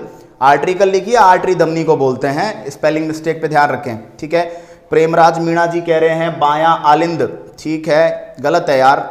चलो आगे चलो, चलिए मैं बता देता हूं, आंसर है दायां आलिंद। ध्यान रखना है, हृदय को लगातार कार्य करते रहने के लिए जो ऊर्जा प्रदान की जाती है उसको हम कह देते हैं क्या? दायां आलिंद। बिल्कुल, आर्ट्रियम कह सकते हो और आर्ट्रिकल कह सकते हो। तो आंसर जो है वो दायां आलिंद है। नेक्स्ट क्वेश्चन की ओर आइए, अगला इंपॉर्टेंट क्वेश्चन, धमाकेदार। धमाकेदार क्वेश्चन क्या है? देखिए, एक बहुत ही अच्छा क्वेश्चन कि चलो इसको सिंपली बता दो आप लोग, सिंपली बता देना है, ठीक है, कि हमारी बॉडी में जो हमारा हृदय है, हमारे हृदय में जब ऑक्सीजन की सप्लाई कम हो जाती है, तो मैंने आपको एक दर्द के बारे में बताया था। ऑक्सीजन की सप्लाई जब कम हो जाती है तो एक पॉइंट वाला दर्द होता है, जैसे कि अपने कोई सूल चुभ रहा है, समझे बात को, कोई कांटा चुभ रहा है, पॉइंट वाला दर्द होता है। उस पॉइंट वाले दर्द को क्या कहते हैं? चलिए इस क्वेश्चन को आपसे मैं थ्योरेटिकली पूछता हूं, किसी को याद हो तो बताए, ठीक है, कि जो पॉइंट वाला दर्द होता है उसको अपन क्या कहते हैं? ठीक है, जब ये ऑक्सीजन की कमी होती है तो सूल सा चुभता है अपने, ठीक है, चुभन होती है, ठीक है। बताओ वो कौन सा दर्द है, क्या बोलते हैं उसको? बता दो आंसर। कि जब ऑक्सीजन की कमी हो जाती है तब अपनी बॉडी में, हमारे हृदय में तेज सूल युक्त दर्द होता है, पॉइंटेड दर्द होता है। इंद्रदेव शर्मा जी यार दिल खुश कर दिया भाई साहब, एंजाइना। चलिए बाकी लोग का भी कुछ आंसर आ रहा है, कितने लोग सहमत हैं? इंद्रदेव शर्मा जी का आंसर सही है, एंजाइना। सही है या गलत है भाई, बाकी लोग बताएं। ठीक है। अरे धर्मवीर बैरवा जी, सी कहां से आ गया यार, ऑप्शन तो दिए नहीं थे। ठीक है, चलो मैं बता देता हूं, आंसर है एंजाइना। याद रखिएगा कि हमारे हृदय में जब भी ऐसी प्रॉब्लम आती है तो हम जो आंसर हम लोग देंगे वो क्या रहेगा, एंजाइना। चलो अब बता दो नेक्स्ट बात, नेक्स्ट बता दो अगला क्वेश्चन। अगला क्वेश्चन है आरबीसी की संख्या, आरबीसी की संख्या की बात कर रहा हूं, अलग अलग अवस्थाओं में बात कर रहा हूं। पहले नंबर ए पे, पीलिया रोग में क्या होगा बताओ? पीलिया रोग में आरबीसी की संख्या घटेगी बढ़ेगी, क्या होगा बताइए? दूसरा है पहाड़ी क्षेत्र में आरबीसी की संख्या पर क्या प्रभाव पड़ेगा, और तीसरा है सोते समय आरबीसी की संख्या पर क्या प्रभाव पड़ेगा। तीनों का बता दो भाई, डायरेक्ट क्वेश्चन है, बताओ। पहला बताओगे, पीलिया रोग के समय आरबीसी बढ़ जाती है घट जाती है? दो दो ही ऑप्शन है यार। पीलिया में बताओ सबसे पहले, पीलिया रोग के समय आरबीसी की संख्या बढ़ जाएगी या घट जाएगी? ठीक है, ऑप्शन का क्वेश्चन नहीं है, डायरेक्ट करने का है। बताइए पीलिया रोग के समय आरबीसी की संख्या बढ़ जाएगी कि घट जाएगी? अरे मजा आ रहा है कि नहीं आ रहा भाई, बताओ। बिल्कुल इंद्रदेव शर्मा जी आपने आंसर दिया जल्दी से, अच्छा है। देखते हैं आगे आपका आंसर सही है गलत है, बाकी लोग भी आंसर दीजिए। Kiran Chaudhary ji decrease, Hetram Saipur decrease decrease decrease, बिल्कुल ठीक है। आने दो आंसर, धनाधन आना चाहिए आंसर। टॉपिक मैंने आपको उस लेवल तक जाके करवाया है कि क्वेश्चन दिखे और बस फोड़ दो उसको। ठीक है, ठीक है, बिल्कुल। पीलिया रोग में साथियों कम हो जाएगी। नेक्स्ट क्वेश्चन बताइए, पहाड़ी क्षेत्र में क्या होगा हालचाल? पहाड़ी क्षेत्र में क्या होगा? ऊंचाई पर चले जाएंगे, पहाड़ी क्षेत्र में क्या होगा? इंद्रदेव शर्मा जी आप कह रहे हैं बढ़ जाएगी, बाकी लोग भी आंसर दीजिए। ऊंचाई पर पहाड़ी क्षेत्र में आरबीसी की संख्या के साथ क्या होगा? अरे धर्मवीर बैरवा जी, हार्ट अटैक कब लाओगे यार? हार्ट अटैक की बात चली नहीं रही है। बताइए पहाड़ी क्षेत्र में आरबीसी की संख्या घटेगी या बढ़ जाएगी? रामपुल मीणा जी कम होगी, प्रेमराज मीणा जी कम होगी, हेतराम सायपुर ज़्यादा, नरेश सिंह जी एंजाइना। एंजाइना के बारे में बताया ना यार, हार्ट में जो दर्द होता है ऑक्सीजन की कमी में वो एंजाइना होता है। ठीक है, चलिए देखिए, पहाड़ी क्षेत्र में साइज भी बढ़ेगी और पहाड़ी क्षेत्र में नंबर भी बढ़ जाएगा, संख्या भी बढ़ जाएगी और आकृति भी क्या हो जाएगी, बढ़ जाएगी। याद रखना है, पहाड़ी क्षेत्रों में जाते हैं तो आरबीसी की संख्या बढ़ जाती है। अब चलो सोते समय बता दो, सोते समय जब हम सो गए तब आरबीसी की संख्या बढ़ेगी या घटेगी? ठीक है, धर्मवीर बैरवा जी समझ गया आपकी बात, आप पिछले क्वेश्चन का आंसर दे रहे थे। बताइए पहाड़ी क्षेत्र में तो हो गया है, नेक्स्ट पे आइए। नहीं किरण चौधरी जी गलत बात है, पहाड़ी क्षेत्र में साइज पर भी इफेक्ट आएगा और नंबर पर भी इफेक्ट आएगा, दोनों ही चीजें बढ़ेंगी। उल्टा आप थोड़ा गलत कह रहे हो, नंबर पर ज्यादा प्रभाव आएगा, साइज पर कम आएगा। साइज उतनी नहीं बढ़ेगी जितना कि नंबर बढ़ेगा। चलिए सोते समय बताइए आरबीसी की संख्या पर क्या प्रभाव पड़ेगा? जब हम सो रहे हैं, इंद्रदेव शर्मा जी ठीक है, सोते समय आरबीसी की संख्या पर क्या प्रभाव पड़ेगा? बता दो बता दो बता दो, जल्दी से फोड़ दो क्वेश्चन को। ठीक है, चलिए कम होगी कम होगी कम होगी। ओके, सोते समय आरबीसी की संख्या क्या हो जाएगी भाई? कम हो जाएगी। सोते समय आरबीसी की संख्या क्या हो जाएगी? कम हो जाएगी।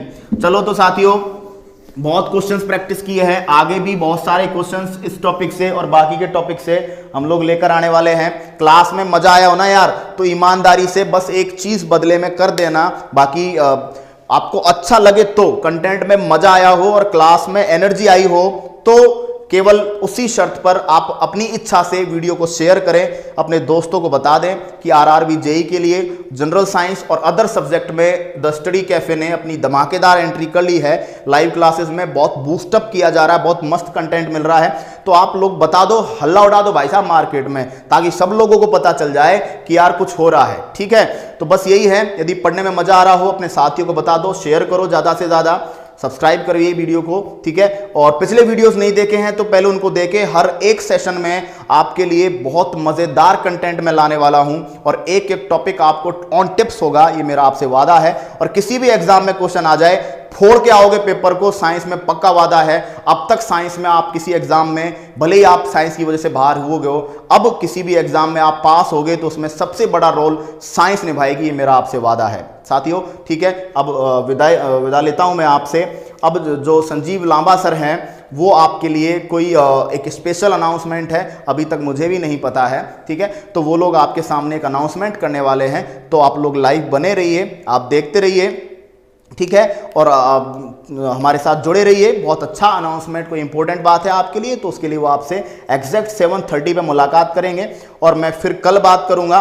बिल्कुल, सुभाष शर्मा जी, मेरा जो नाम है BK पाठक है, बालकृष्ण पाठक। ठीक है, और बस मेन बात यही है कि आप लोग, नाम में कुछ नहीं रखा है यार, काम में रखा है। काम धुआंधार होना चाहिए और हम लोग बस आपके साथ जी जान लगाकर जुड़े हुए हैं। क्लियर है बात? नरेश सिंह जी गलत बात कर रहे हो, सोते समय आरबीसी की संख्या घट जाएगी। एक एक क्वेश्चन एनसीईआरटी पूरी छान मारी आपके लिए मैंने, और हम लोग पिछले जो आरआरबी एएलपी के पेपर्स लगे हुए हैं और आरआरबी सीबीटी जो ग्रुप डी के पेपर्स लगे हुए हैं, उन पेपर्स के सेट मेरे पास अवेलेबल हो चुके हैं। उनमें से साइंस के क्वेश्चंस को फिल्टर कर रहा हूं और साइंस के क्वेश्चंस को फिल्टर करके शानदार एक पीडीएफ हम लोग तैयार करके आप लोगों को कुछ दिन में डिलीवर करेंगे और उनका सॉल्यूशन भी करवाएंगे, चाहे वो फिजिक्स का न्यूमेरिकल हो, चाहे वो केमिस्ट्री का हो, चाहे वो बायोलॉजी का हो। आग लगा देंगे यार, ऐसे टेंशन क्यों ले रहे हो? ठीक है भाई, तो मस्त रहिए, बिंदास रहिए और जुड़े रहिए हमारे साथ। अलविदा साथियों, कल फिर मुलाकात होगी इसी समय पर। नमस्कार।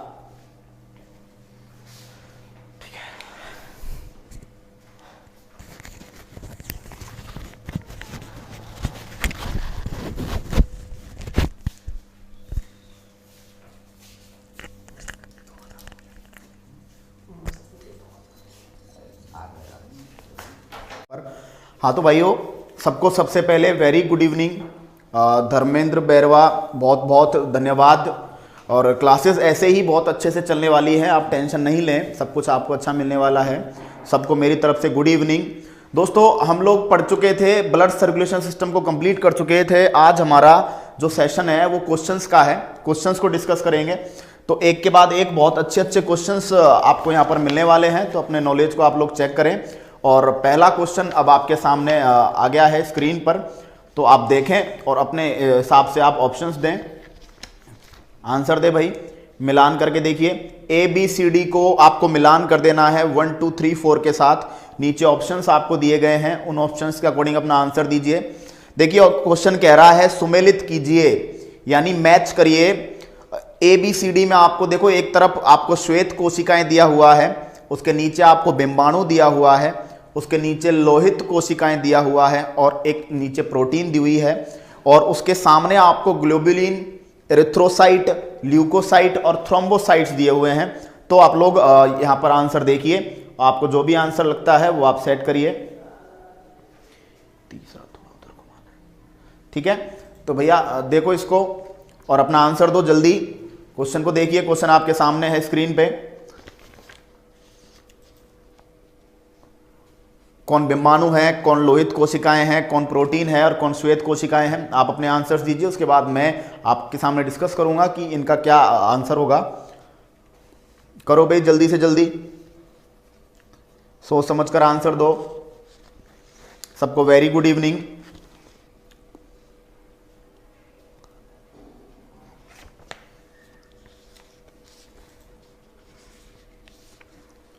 ओहो इंद्रदेव शर्मा जी, बिल्कुल बात आपकी एकदम सही है, बिल्कुल सही बात बोली है। Mona Jat, very good evening. Question देखिए, क्वेश्चन देखिए, आंसर दीजिए। गुड इवनिंग होता रहेगा, आप लोग आंसर दीजिए। क्वेश्चन को देखिए और क्वेश्चन को देख के अपना आंसर जल्दी से जल्दी बताओ, क्योंकि मैंने आपको ब्लड सर्कुलेशन पूरा पढ़ाया है और ब्लड सर्कुलेशन को पढ़ते हुए आप अपने आंसर दीजिए। क्वेश्चन नहीं दिखाई दे रहा है, क्वेश्चन तो दिख रहा है स्क्रीन पर, आप देखिए।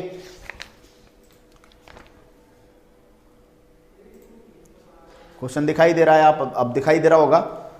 बताओ भैया आंसर दो। श्वेत कोशिकाएं, बिंबाणु, लोहित कोशिकाएं और प्रोटीन, इनको मैच करना है और इनको मैच करना है आपको ग्लोबुलिन से, एरिथ्रोसाइट से, ल्यूकोसाइट से और थ्रोम्बोसाइट से। हाँ भाई,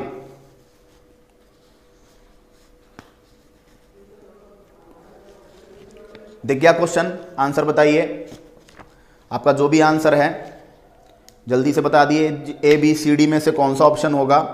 नीचे ऑप्शंस दिए गए हैं। बहुत ही अच्छा क्वेश्चन है, एग्जाम का क्वेश्चन है, एग्जाम में आ चुका है एक बार। बिल्कुल सिंटू बालोजी, अब देखिए क्वेश्चन स्क्रीन पे दिख रहा होगा आपको, अब दिख रहा होगा आपको, देखिए।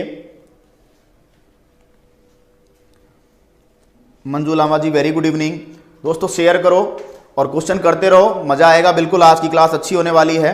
पहला क्वेश्चन मोना जाट का आंसर है सी। चलिए देखते हैं आपका आंसर सी या नहीं। रामावतार चौधरी जी आपका आंसर आप बोल रहे हैं ए। देखिए दोस्तों आपको टोटल फाइनल आंसर देना है कि नीचे जो आपको ए बी सी डी के मैच दिए गए हैं उनमें से आंसर कौन सा होगा वो आप बताइए।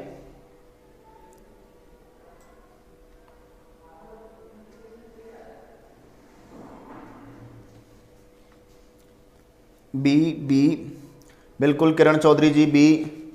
अमर मीणा जी वेरी गुड इवनिंग।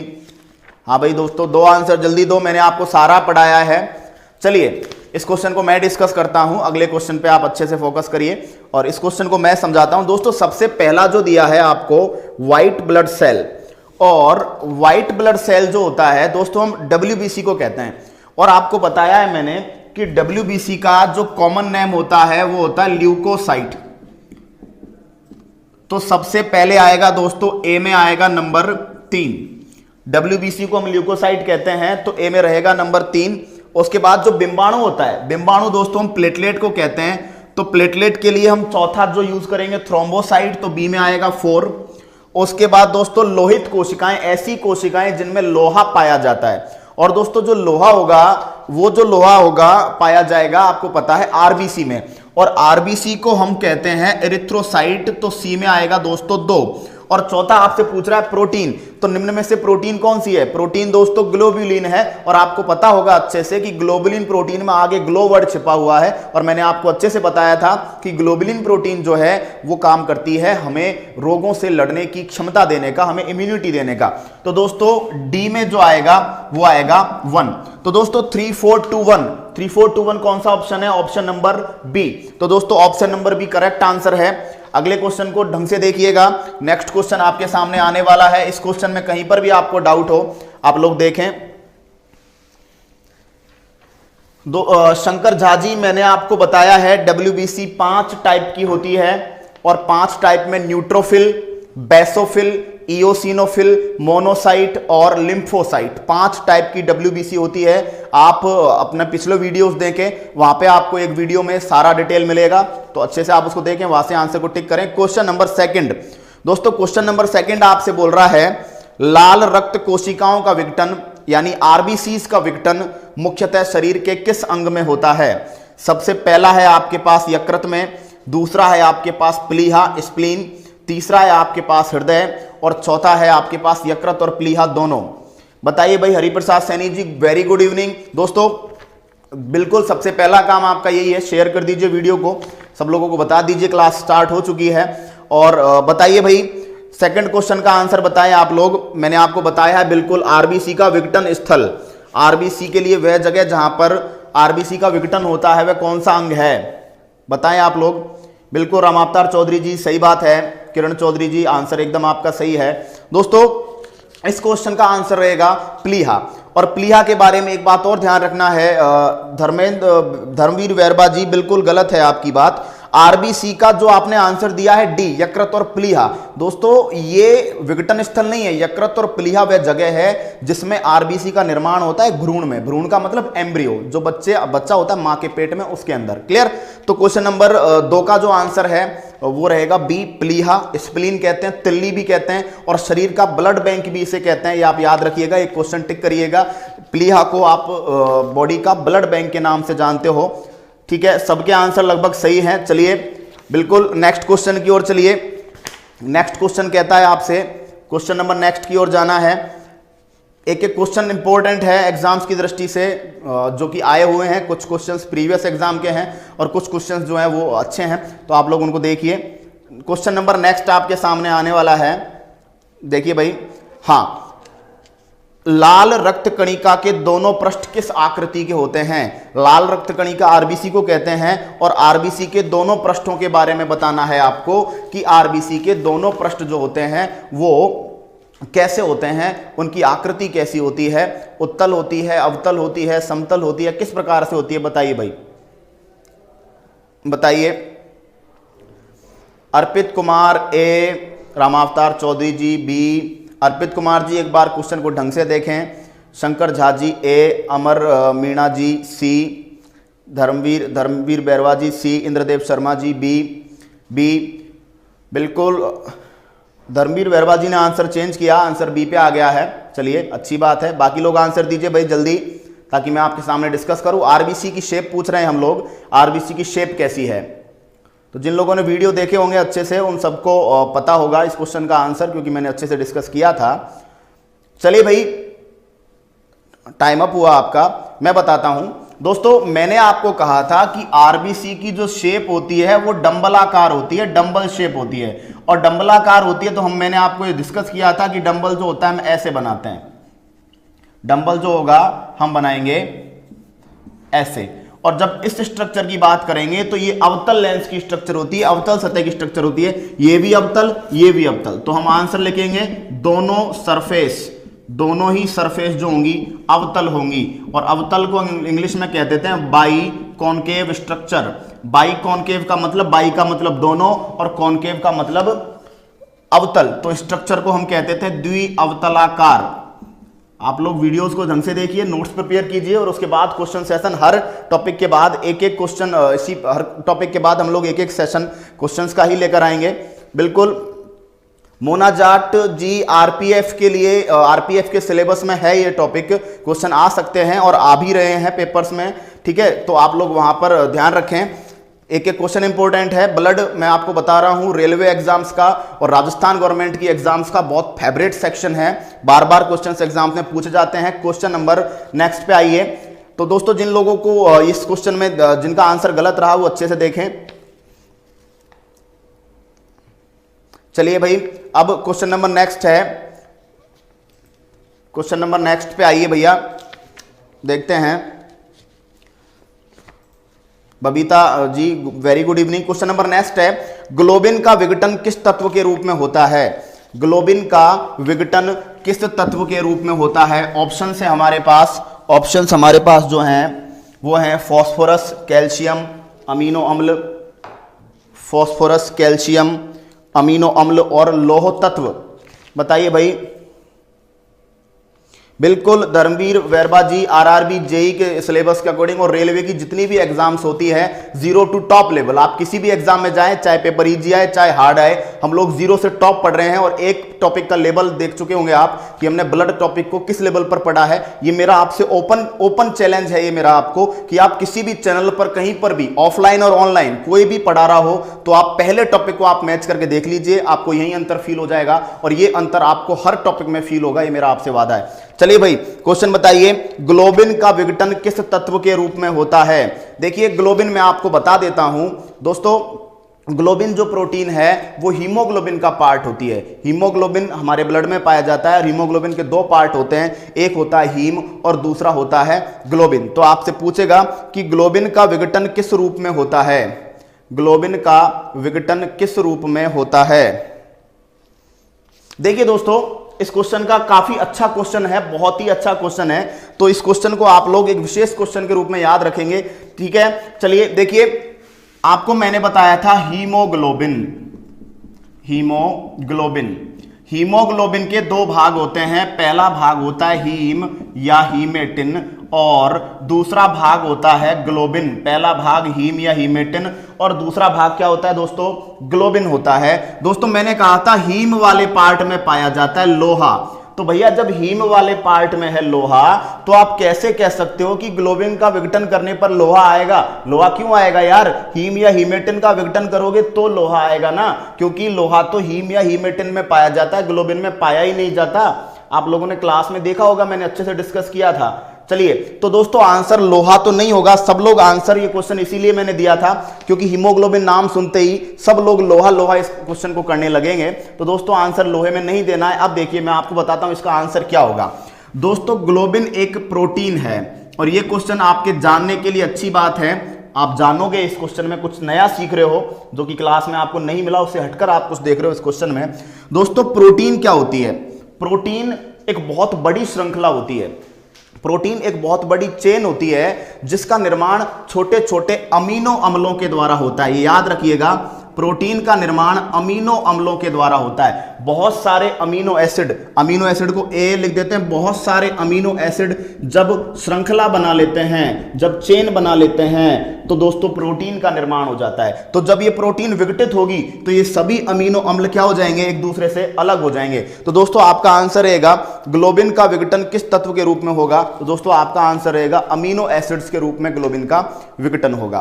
क्लियर? यदि हीम के विघटन की बात करता आपसे तो दोस्तों आपका आंसर लोहा हो जाता। क्यों? क्योंकि हीम जो है उस वाले भाग में लोहा पाया जाता है, यहां पर लोहा नहीं पाया जाता। बिल्कुल शंकर झा जी, सभी एंजाइम्स प्रोटीन होते हैं। तो जितने भी एंजाइम है वो सब प्रोटीन ही है एक टाइप की। और प्रोटीन जो है वो एक बहुलक है, प्रोटीन एक पॉलीमर है, प्रोटीन एक श्रृंखला है छोटे छोटे अमीनो एसिड्स की। और अमीनो एसिड्स को जब तोड़ा जाता है तो दोस्तों अमीनो एसिड्स को जब जोड़ा जाता है तो प्रोटीन बनती है, और प्रोटीन को जब तोड़ा जाता है तो वापस हमें अमीनो एसिड्स प्राप्त हो जाते हैं। तो मैं जहां तक मानता हूं ये पहला क्वेश्चन है जिसने आपको बहुत ढंग से चौंकाया होगा सबके सबको। ऐसे क्वेश्चंस जरूरी हैं क्योंकि ये क्वेश्चंस एग्जाम में मेरिट को इधर उधर करते हैं। चलिए भाई अब नेक्स्ट क्वेश्चन की ओर आते हैं। और नेक्स्ट क्वेश्चन देखिए, क्वेश्चन नंबर 5। नेक्स्ट क्वेश्चन, एक एक क्वेश्चन को ढंग से पढ़ना है, एक एक क्वेश्चन बहुत अच्छे से पढ़ना है। देखिए भाई क्वेश्चन है, रक्त में सामान्यतः हीमोग्लोबिन की मात्रा कितनी होती है? देखिए मैंने आपको हीमोग्लोबिन की मात्रा डिस्कस की थी मेल, फीमेल और बच्चे की अलग अलग। तो आप क्वेश्चन को ढंग से देखें, यहां पर मेल, फीमेल और बच्चा कुछ नहीं दिया गया है। और क्वेश्चन पूछा है आपसे रुधिर में सामान्यतः हीमोग्लोबिन की मात्रा कितनी होती है? पहला ऑप्शन है 15 ग्राम प्रति 100 मिलीलीटर ब्लड, उसके बाद 25 ग्राम प्रति 100 मिलीलीटर ब्लड, उसके बाद है 30 ग्राम प्रति 100 मिलीलीटर और उसके बाद है 5 ग्राम प्रति 100 मिलीलीटर। मोना जाट जी, यहां पर आपको इस प्लेटफॉर्म पर सारी फैकल्टी एक से एक हैं, सब लोग बहुत अच्छा पढ़ाते हैं और बहुत मेहनत करते हैं, तो सबको अच्छा लगता है। आपका ये कॉम्प्लीमेंट बहुत अच्छा लगा। और बिल्कुल आरपीएफ क्या, आगे हर एग्जाम में हम लोग आपके साथ हैं। आप जो भी एग्जाम दें बिल्कुल आपको यही लेवल मिलने वाला है, 0 to टॉप। दोस्तों शंकर झा जी कमेंट, बिल्कुल मजा आ गया, आंसर सही आने लगे हैं आपके। इंद्रदेव शर्मा जी क्वेश्चन को एक बार ढंग से पढ़िए। रक्त में सामान्यतः हीमोग्लोबिन की मात्रा पूछी जा रही है आपसे। अमर मीणा जी आप भी एक बार अपने आंसर को रिव्यू करें। देखिए भाई हम कह रहे हैं रुधिर शर्करा हीमोग्लोबिन। देखिए दोस्तों मैंने कहा था हीमोग्लोबिन मेल में यानी पुरुष में बात करें तो 14 से 16 ग्राम होता है, और हीमोग्लोबिन की बात फीमेल में करें तो 12 से 14 ग्राम होता है, और हीमोग्लोबिन की बात बच्चे में करें, छोटे बच्चे में, तो 18 से 20 ग्राम होता है। अब आप लोग देखें कि कौन सा ऑप्शन इनके नजदीक है। पहला ऑप्शन 15 है, दूसरा 25 है, तीसरा 20 है और चौथा 5 है। तो दोस्तों एक ही ऑप्शन ऐसा है जो इनमें लगभग पास में आता है, वो है 15। तो दोस्तों ये क्वेश्चन यूपीएससी में आया हुआ है, इसीलिए ये क्वेश्चन आपके एग्जाम में, आपके टेस्ट में मैंने डाला है ताकि ऐसे क्वेश्चन को आप विशेष रूप से ध्यान रखें। तो आंसर ए है 15 ग्राम प्रति 100 ml। दोस्तों आंसर ए टिक करिए। नेक्स्ट क्वेश्चन नंबर पे जा रहे हैं हम लोग। अगला क्वेश्चन बहुत ही अच्छा क्वेश्चन है, आपका नॉलेज लेवल चेक करेगा, एक से एक क्वेश्चन आपको मिलेंगे, मजा आ जाएगा भाई। बताओ अगला क्वेश्चन स्क्रीन पर आ चुका है। देखिए मिलान करना है आपको मिलान करना है रुधिर प्लाज्मा के बारे में, दूसरा एल्ब्यूमिन के बारे में, तीसरा ग्लोबुलिन प्रोटीन के बारे में और चौथा फाइब्रिनोजन प्रोटीन के बारे में। तो भैया मिलान करना है, बता दो। आपको ऑप्शंस का डायरेक्ट आंसर देना है। मिलान करिए, नंबर वाइज लिखिए कि ए में क्या आएगा, बी में क्या आएगा, उसके बाद ए में क्या आएगा, बी में क्या आएगा, सी में क्या आएगा और डी में क्या आएगा। बताओ भाई, क्वेश्चन आपके साथ है। रामावतार चौधरी जी वैल्यू बिल्कुल फिक्स नहीं है, हमने एवरेज माना है 15, बाकी वैल्यू फिक्स नहीं है, हम लोग एवरेज लेकर चलते हैं। चलिए नेक्स्ट क्वेश्चन का आंसर दीजिए सी। बिल्कुल देखते हैं आपका आंसर सही है या गलत है, एक बार देखते हैं। रुधिर प्लाज्मा, एल्ब्यूमिन, ग्लोबुलिन, फाइब्रिनोजन, ये प्लाज्मा की प्रोटीन्स के बारे में है दोस्तों, और हम लोगों ने इनको बहुत ही अच्छे से डिस्कस किया था बिल्कुल किरण चौधरी जी, आपका आंसर एकदम सही है, बहुत ही अच्छा रेस्पॉन्स है, आपके आंसर हमेशा सही होते हैं लगभग। चलो अच्छा है। इंद्रदेव धर्मवीर बैरवा जी, बहुत शानदार। बबीता जी, क्वेश्चन को ढंग से देखिए और अपने पिछले वीडियोस के अकॉर्डिंग याद करिए जो आपको पढ़ाया गया है। चलिए मैं डिस्कस करता हूं इस क्वेश्चन को। अच्छा क्वेश्चन है। देखिए दोस्तों, सबसे पहला अपना बना रुधिर प्लाज्मा। दोस्तों प्लाज्मा के बारे में मैंने कहा था, एक हल्के पीले रंग का, एक सेमी येलो कलर का जो लिक्विड है वो प्लाज्मा है। तो दोस्तों प्लाज्मा यानी कि ए के साथ हम मैच करेंगे 3 को, हल्के पीले रंग का द्रव है प्लाज्मा। उसके बाद दोस्तों एल्ब्यूमिन प्रोटीन की बात की।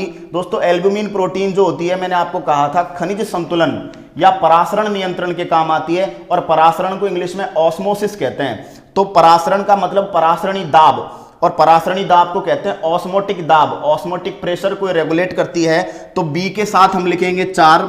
सी ग्लोबुलिन, मैंने आपको बताया था ग्लो का मतलब होता है निखार, और निखार उस इंसान के चेहरे पे आता है जिसकी रोगों से लड़ने की क्षमता क्या हो, अच्छी हो। तो ग्लोबुलिन प्रोटीन का काम है संक्रामक रोगों से रक्षा, तरह तरह के रोग एक रोगी से दूसरे व्यक्ति में जो फैलते हैं ऐसे रोगों से रक्षा। तो दोस्तों इस पे आएगा सी पे 3, और डी पे फाइब्रिनोजन। फाइब्रिनोजन के बारे में आपको बताया था, रुधिर का थक्का जमाने वाली प्रोटीन, ऐसी प्रोटीन जो ब्लड का क्लॉट जमाती है। तो ये आएगा 1। तो दोस्तों ऑप्शन ढूंढिए, किस ऑप्शन में 3, 4, 2, 1 आ रहा है? Option number C. तो दोस्तों अपना आंसर बनेगा ऑप्शन नंबर सी। बिल्कुल मजा आ रहा है कि नहीं आ रहा भाई? और मजा आ रहा है तो शेयर करते रहिए, अपने दोस्तों को बताते रहिए। बिल्कुल आपको हर टॉपिक में यही मजा आने वाला है। बिल्कुल जब वीडियोस आप कंप्लीट कर लोगे, फिर पक्का वादा है आप कैसा भी क्वेश्चन करें, किसी भी टाइप का क्वेश्चन करें, आपको मजा आने वाला है। शंकर झा जी, बिल्कुल गलत बात है, प्लाज्मा कलरलेस नहीं होता है, प्लाज्मा हल्के पीले रंग का होता है। आप 11th क्लास एनसीईआरटी उठाइए, और एनसीईआरटी में आपको जो ह्यूमन फिजियोलॉजी में, मानव शारीरिकी में पहला टॉपिक मिलने वाला है वो यही मिलेगा, ब्लड सर्कुलेशन सिस्टम। वहां पर आप देखोगे आपको बिल्कुल लिखा हुआ मिलेगा, प्लाज्मा एक हल्के पीले रंग का गाढ़ा एवं क्षारीय द्रव है। क्लियर है बात? तो दोस्तों बिल्कुल टेंशन नहीं ले आप, आपको कंटेंट में कहीं पर भी गलती नहीं मिलेगी। नेक्स्ट क्वेश्चन पे आइए। क्वेश्चन नंबर नेक्स्ट कह रहा है, रुधिर में बिंबाणुओं की यानी कि प्लेटलेट्स की संख्या क्या होगी, लगभग कितनी होगी? एवरेज बताइए प्लेटलेट्स की संख्या। पहला ऑप्शन है 1 घन मिलीमीटर में 3 लाख, दूसरा है 1 घन मिलीमीटर में 50,000, तीसरा है 1 घन मिलीमीटर में 25,000, और चौथा है 1 घन मिलीमीटर में 10,000। बताइए भाई, जल्दी से आंसर दें अपना नेक्स्ट क्वेश्चन का, कि बताइए कितना है प्लेटलेट्स का नंबर आपको बताना है। प्लेटलेट्स का नंबर, बिल्कुल इंद्रदेव शर्मा जी, शायरी अच्छी कर लेते हो आप। बिल्कुल मजा आ रहा है, पूरा आनंद भी आना चाहिए, मजा भी आना चाहिए, दोनों बातें हैं, और समझ में भी आना चाहिए, स्टडी भी होनी चाहिए। बताइए भाई आंसर 7 नंबर क्वेश्चन का, आप प्लेटलेट्स की संख्या बतानी है आपको, और एवरेज बताना है। जो मैंने आपको एवरेज बताया, आपको उसका अकॉर्डिंग आंसर देना है प्लेटलेट्स की संख्या के बारे में। दे भाई आंसर अपना। बिल्कुल शंकर झा जी सही आंसर, रामावतार चौधरी जी एकदम सही है आंसर। बिल्कुल अब मजा आ गया, सबके आंसर सही हैं, जल्दी से जल्दी आंसर्स आने दो। बिल्कुल मजा आ गया। चलो भाई आंसर ए है। मैंने आपको कहा था प्लेटलेट्स की संख्या 1.5 लाख से 4.5 लाख। तो हम देखेंगे कौन सा एवरेज इनके बीच में है। तो दोस्तों 3 लाख ऑप्शन सेट हो गया, पहला ऑप्शन अपना आंसर है। नेक्स्ट क्वेश्चन पे आइए। क्वेश्चन नंबर नेक्स्ट क्वेश्चन देखिए, ये क्वेश्चन आपके लिए नया हो सकता है, अच्छे से डिस्कस करेंगे, मजा आएगा आपको। निम्न में से कौन लिम्फ में नहीं पाया जाता? तो ये क्वेश्चन को आप लोग आंसर दें अपने। निम्न में से कौन लिम्फ में नहीं पाया जाता? पहला ऑप्शन है जल, दूसरा ऑप्शन है WBC, तीसरा ऑप्शन है शर्करा, और चौथा ऑप्शन है लाल रुधिर कणिका, जिसको आप RBC कहते हो। दोस्तों इस क्वेश्चन को एक बार मैं अच्छे से डिस्कस कर देता हूं, क्योंकि बहुत अच्छी चीज है। LYMPH lymph. दोस्तों लिम्फ का दूसरा नाम है लसिका। दोस्तों जिस प्रकार से हमारी बॉडी में ब्लड के लिए एक सिस्टम है, उसी प्रकार से हमारी बॉडी में एक लिक्विड और पाया जाता है जिसको हम लिम्फ कहते हैं, लसिका कहते हैं। और जैसे ब्लड शरीर के पूरे अंगों में बहता है, ऐसे लसिका या जो लिम्फ होती है वो हमारी लिम्फ नोड्स में बहती है। लिम्फ नोड क्या बोलते हैं? लिम्फ नोड किनको बोलते हैं? लिम्फ नोड बोलते हैं ऐसे अंग जो जनरली लिम्फेटिक सिस्टम में पाए जाते हैं, लसिका तंत्र में पाए जाते हैं, जिनमें हमारी टॉन्सिल आती है। प्लीहा भी एक लिम्फेटिक अंग है। तो दोस्तों जनरली लिम्फ एक ऐसा लिक्विड है जिसमें, याद रखिएगा, जिसमें आरबीसी नहीं पाई जाती। ये आपको स्पेशली ध्यान रखना है, बहुत अच्छा क्वेश्चन है। लिम्फ एक ऐसा लिक्विड है, लिम्फ एक ऐसा लिक्विड है जिसमें आरबीसी, लाल रुधिर कणिकाएं नहीं पाई जाती, केवल डब्ल्यूबीसी पाई जाती है। तो ये आप याद रखिएगा, आंसर आरबीसी है। क्वेश्चन नंबर नेक्स्ट की ओर आते हैं। याद रखना है, लिम्फ लसिका में आरबीसी नहीं पाई जाती। क्वेश्चन नंबर नेक्स्ट पे आइए। बिल्कुल किरण चौधरी जी, बात आपकी सही है, आरबीसी आंसर है इसका। नेक्स्ट क्वेश्चन आइए। नेक्स्ट क्वेश्चन दोस्तों एग्जाम में आया हुआ है ये क्वेश्चन। यदि आरबीसीज को आप आसुत जल में डाल दें, आसुत जल का मतलब होता है डिस्टिल वाटर, डिस्टिल वाटर एकदम प्योर वाला, एकदम शुद्ध आसुत जल में डाल दें, या ऑप्शन है निम्न लवणीय घोल के अंदर। निम्न लवणीय का मतलब ऐसा घोल जिसके अंदर निम्न हो लवणों की मात्रा, मिनरल्स बहुत ही कम हो, मिनरल्स ना के बराबर हो, नेग्लिजिबल हो, तो वहां पर क्या होगा, आरबीसी सिकुड़ जाएगी, कोई चेंज नहीं आएगा, गोल हो जाएंगी या फूलकर फट जाएंगी। आंसर दीजिए भाई, सब लोग आंसर दें। आरबीसी को यदि आसुत जल या शुद्ध जल में डाल दिया जाए या बहुत कम लवणों वाले, बहुत कम मिनरल्स वाले घोल में डाल दिया जाए तो क्या होगा, आरबीसी की संख्या घटेगी, बढ़ेगी, सिकुड़ जाएगी, आरबीसी अप्रभावित रहेगी, गोल हो जाएंगी या फूलकर फट जाएंगी। दोस्तों बहुत ही अच्छा क्वेश्चन है, इसका जो आंसर रहेगा वो रहेगा फूलकर फट जाएंगी। दोस्तों यदि आरबीसी को आपने डिस्टिल वाटर में डाल दिया तो दोस्तों अंतःपरासरण होगा। अंतःपरासरण का मतलब है कि अंदर की ओर वाटर जाएगा, और अंदर की ओर वाटर जाएगा तो बहुत ज्यादा प्रेशर लगाएगा वो आरबीसी की दीवार पर, आरबीसी की वॉल पर, और एक समय ऐसा होगा कि आरबीसी की जो वॉल है वो फट जाएगी और आरबीसी फूलकर फट जाएगी। तो ये आंसर याद रखेंगे। क्वेश्चन नंबर नेक्स्ट की ओर आइए। नेक्स्ट क्वेश्चन है भैया, बिल्कुल सबके सही आंसर हैं, चलो अच्छा है, कॉन्फिडेंस सब में आ रहे हो सब लोग, जल्दी से जल्दी आंसर्स करें। क्वेश्चन नंबर नेक्स्ट है, 1 घन मिलीमीटर में श्वेत रुधिर कणिकाओं यानी कि डब्ल्यूबीसीज की संख्या क्या होगी। ऑप्शन है आपके पास 2 लाख, दूसरा ऑप्शन है 6000 से 10,000 के बीच, तीसरा ऑप्शन है 50,000 से 1 लाख के बीच, और चौथा ऑप्शन है 25,000 से 50,000 के मध्य। 1 घन मिलीमीटर में डब्ल्यूबीसीज की संख्या, डब्ल्यूबीसीज की संख्या, शंकर झा जी वेरी गुड, सब लोग आंसर दें। डब्ल्यूबीसी की संख्या पर क्यूबिक एमएम, 1 घन मिलीमीटर में डब्ल्यूबीसीज की संख्या बताएं भाई। आपसे अच्छे से डिस्कस किया है क्वेश्चन मैंने, आरबीसी डब्ल्यूबीसी प्लेटलेट्स की संख्या के बारे में बताया था। इंद्रदेव शर्मा जी बिल्कुल फूलकर फट जाएगी, हमारा पिछला क्वेश्चन था, अब इस क्वेश्चन का आंसर दें आप। धर्मवीर बैरवा जी सही बात है।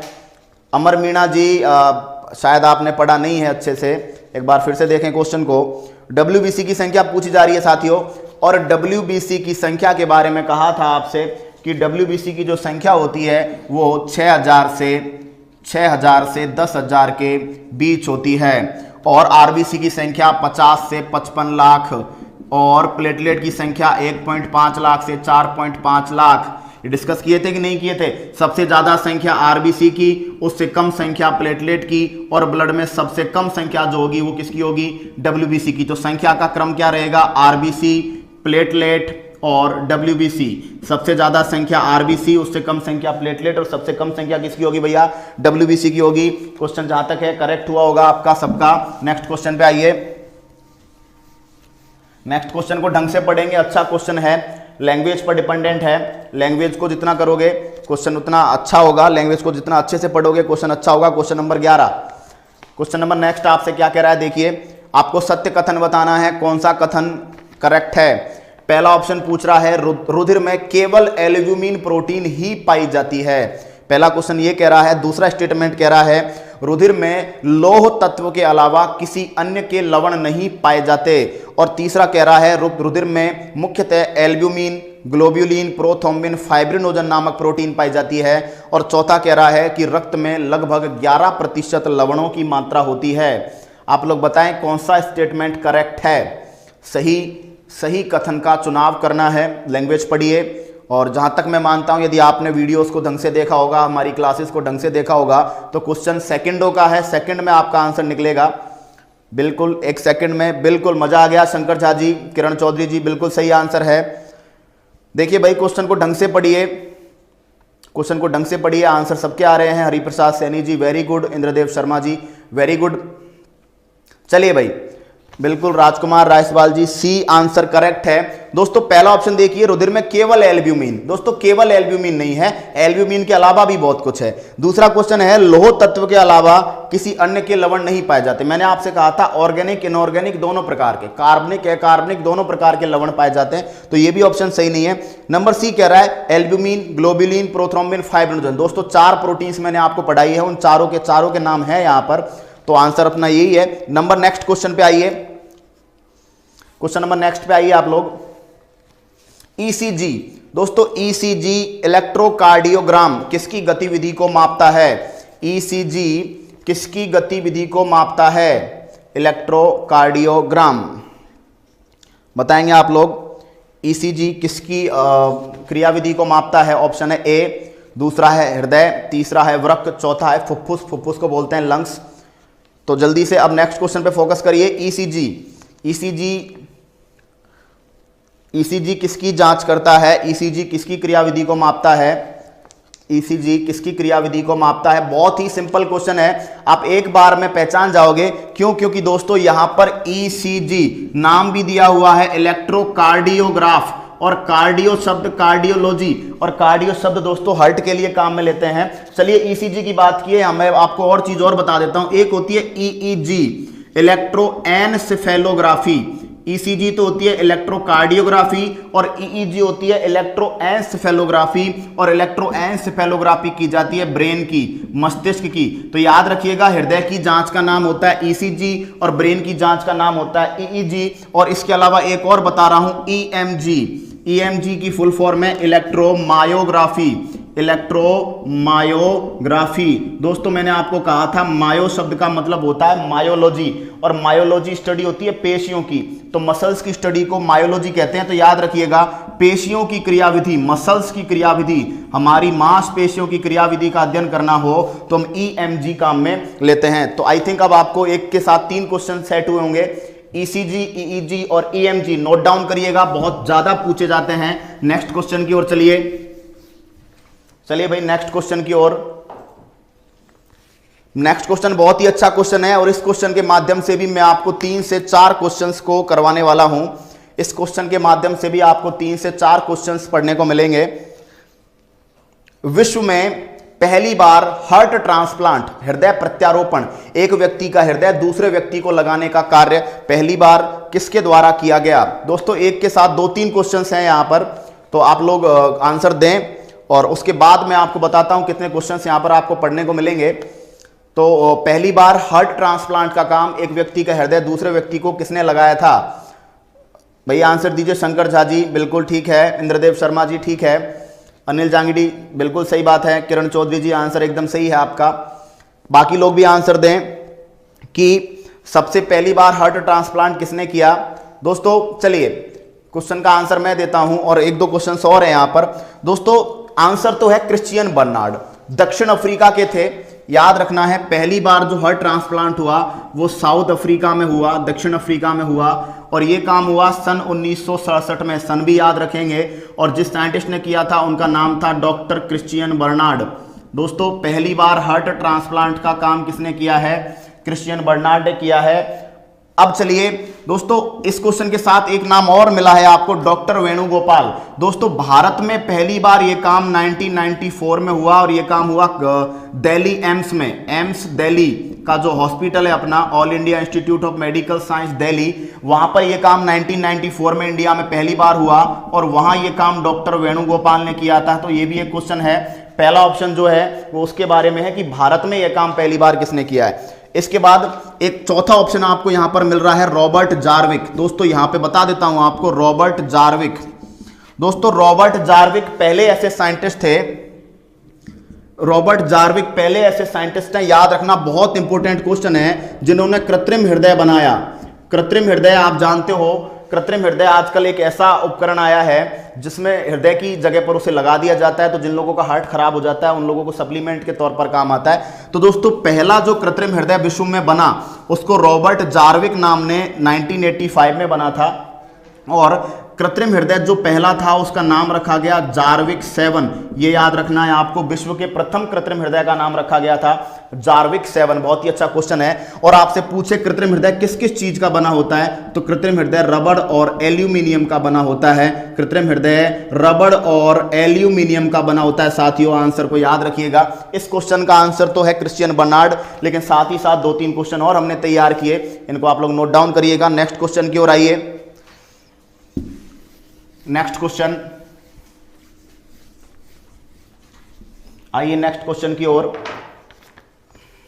यह भी अच्छा क्वेश्चन है, एग्जाम्स में पूछा जाता है। निम्न में से किसको हृदय का पेसमेकर कहा जाता है?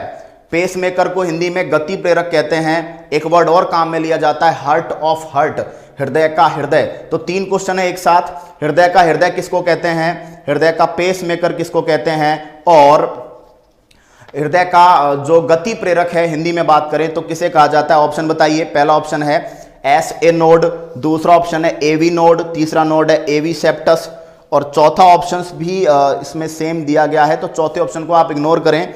3 ऑप्शंस पे गौर करें, आपको 1 2 3 में से ही आंसर देना है।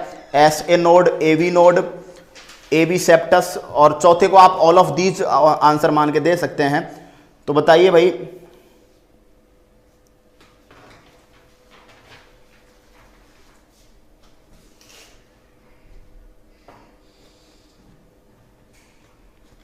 हाँ भाई बताइए जल्दी कि किसको हृदय का पेस मेकर कहते हैं। आई थिंक सबका आंसर इजीली आ गया होगा।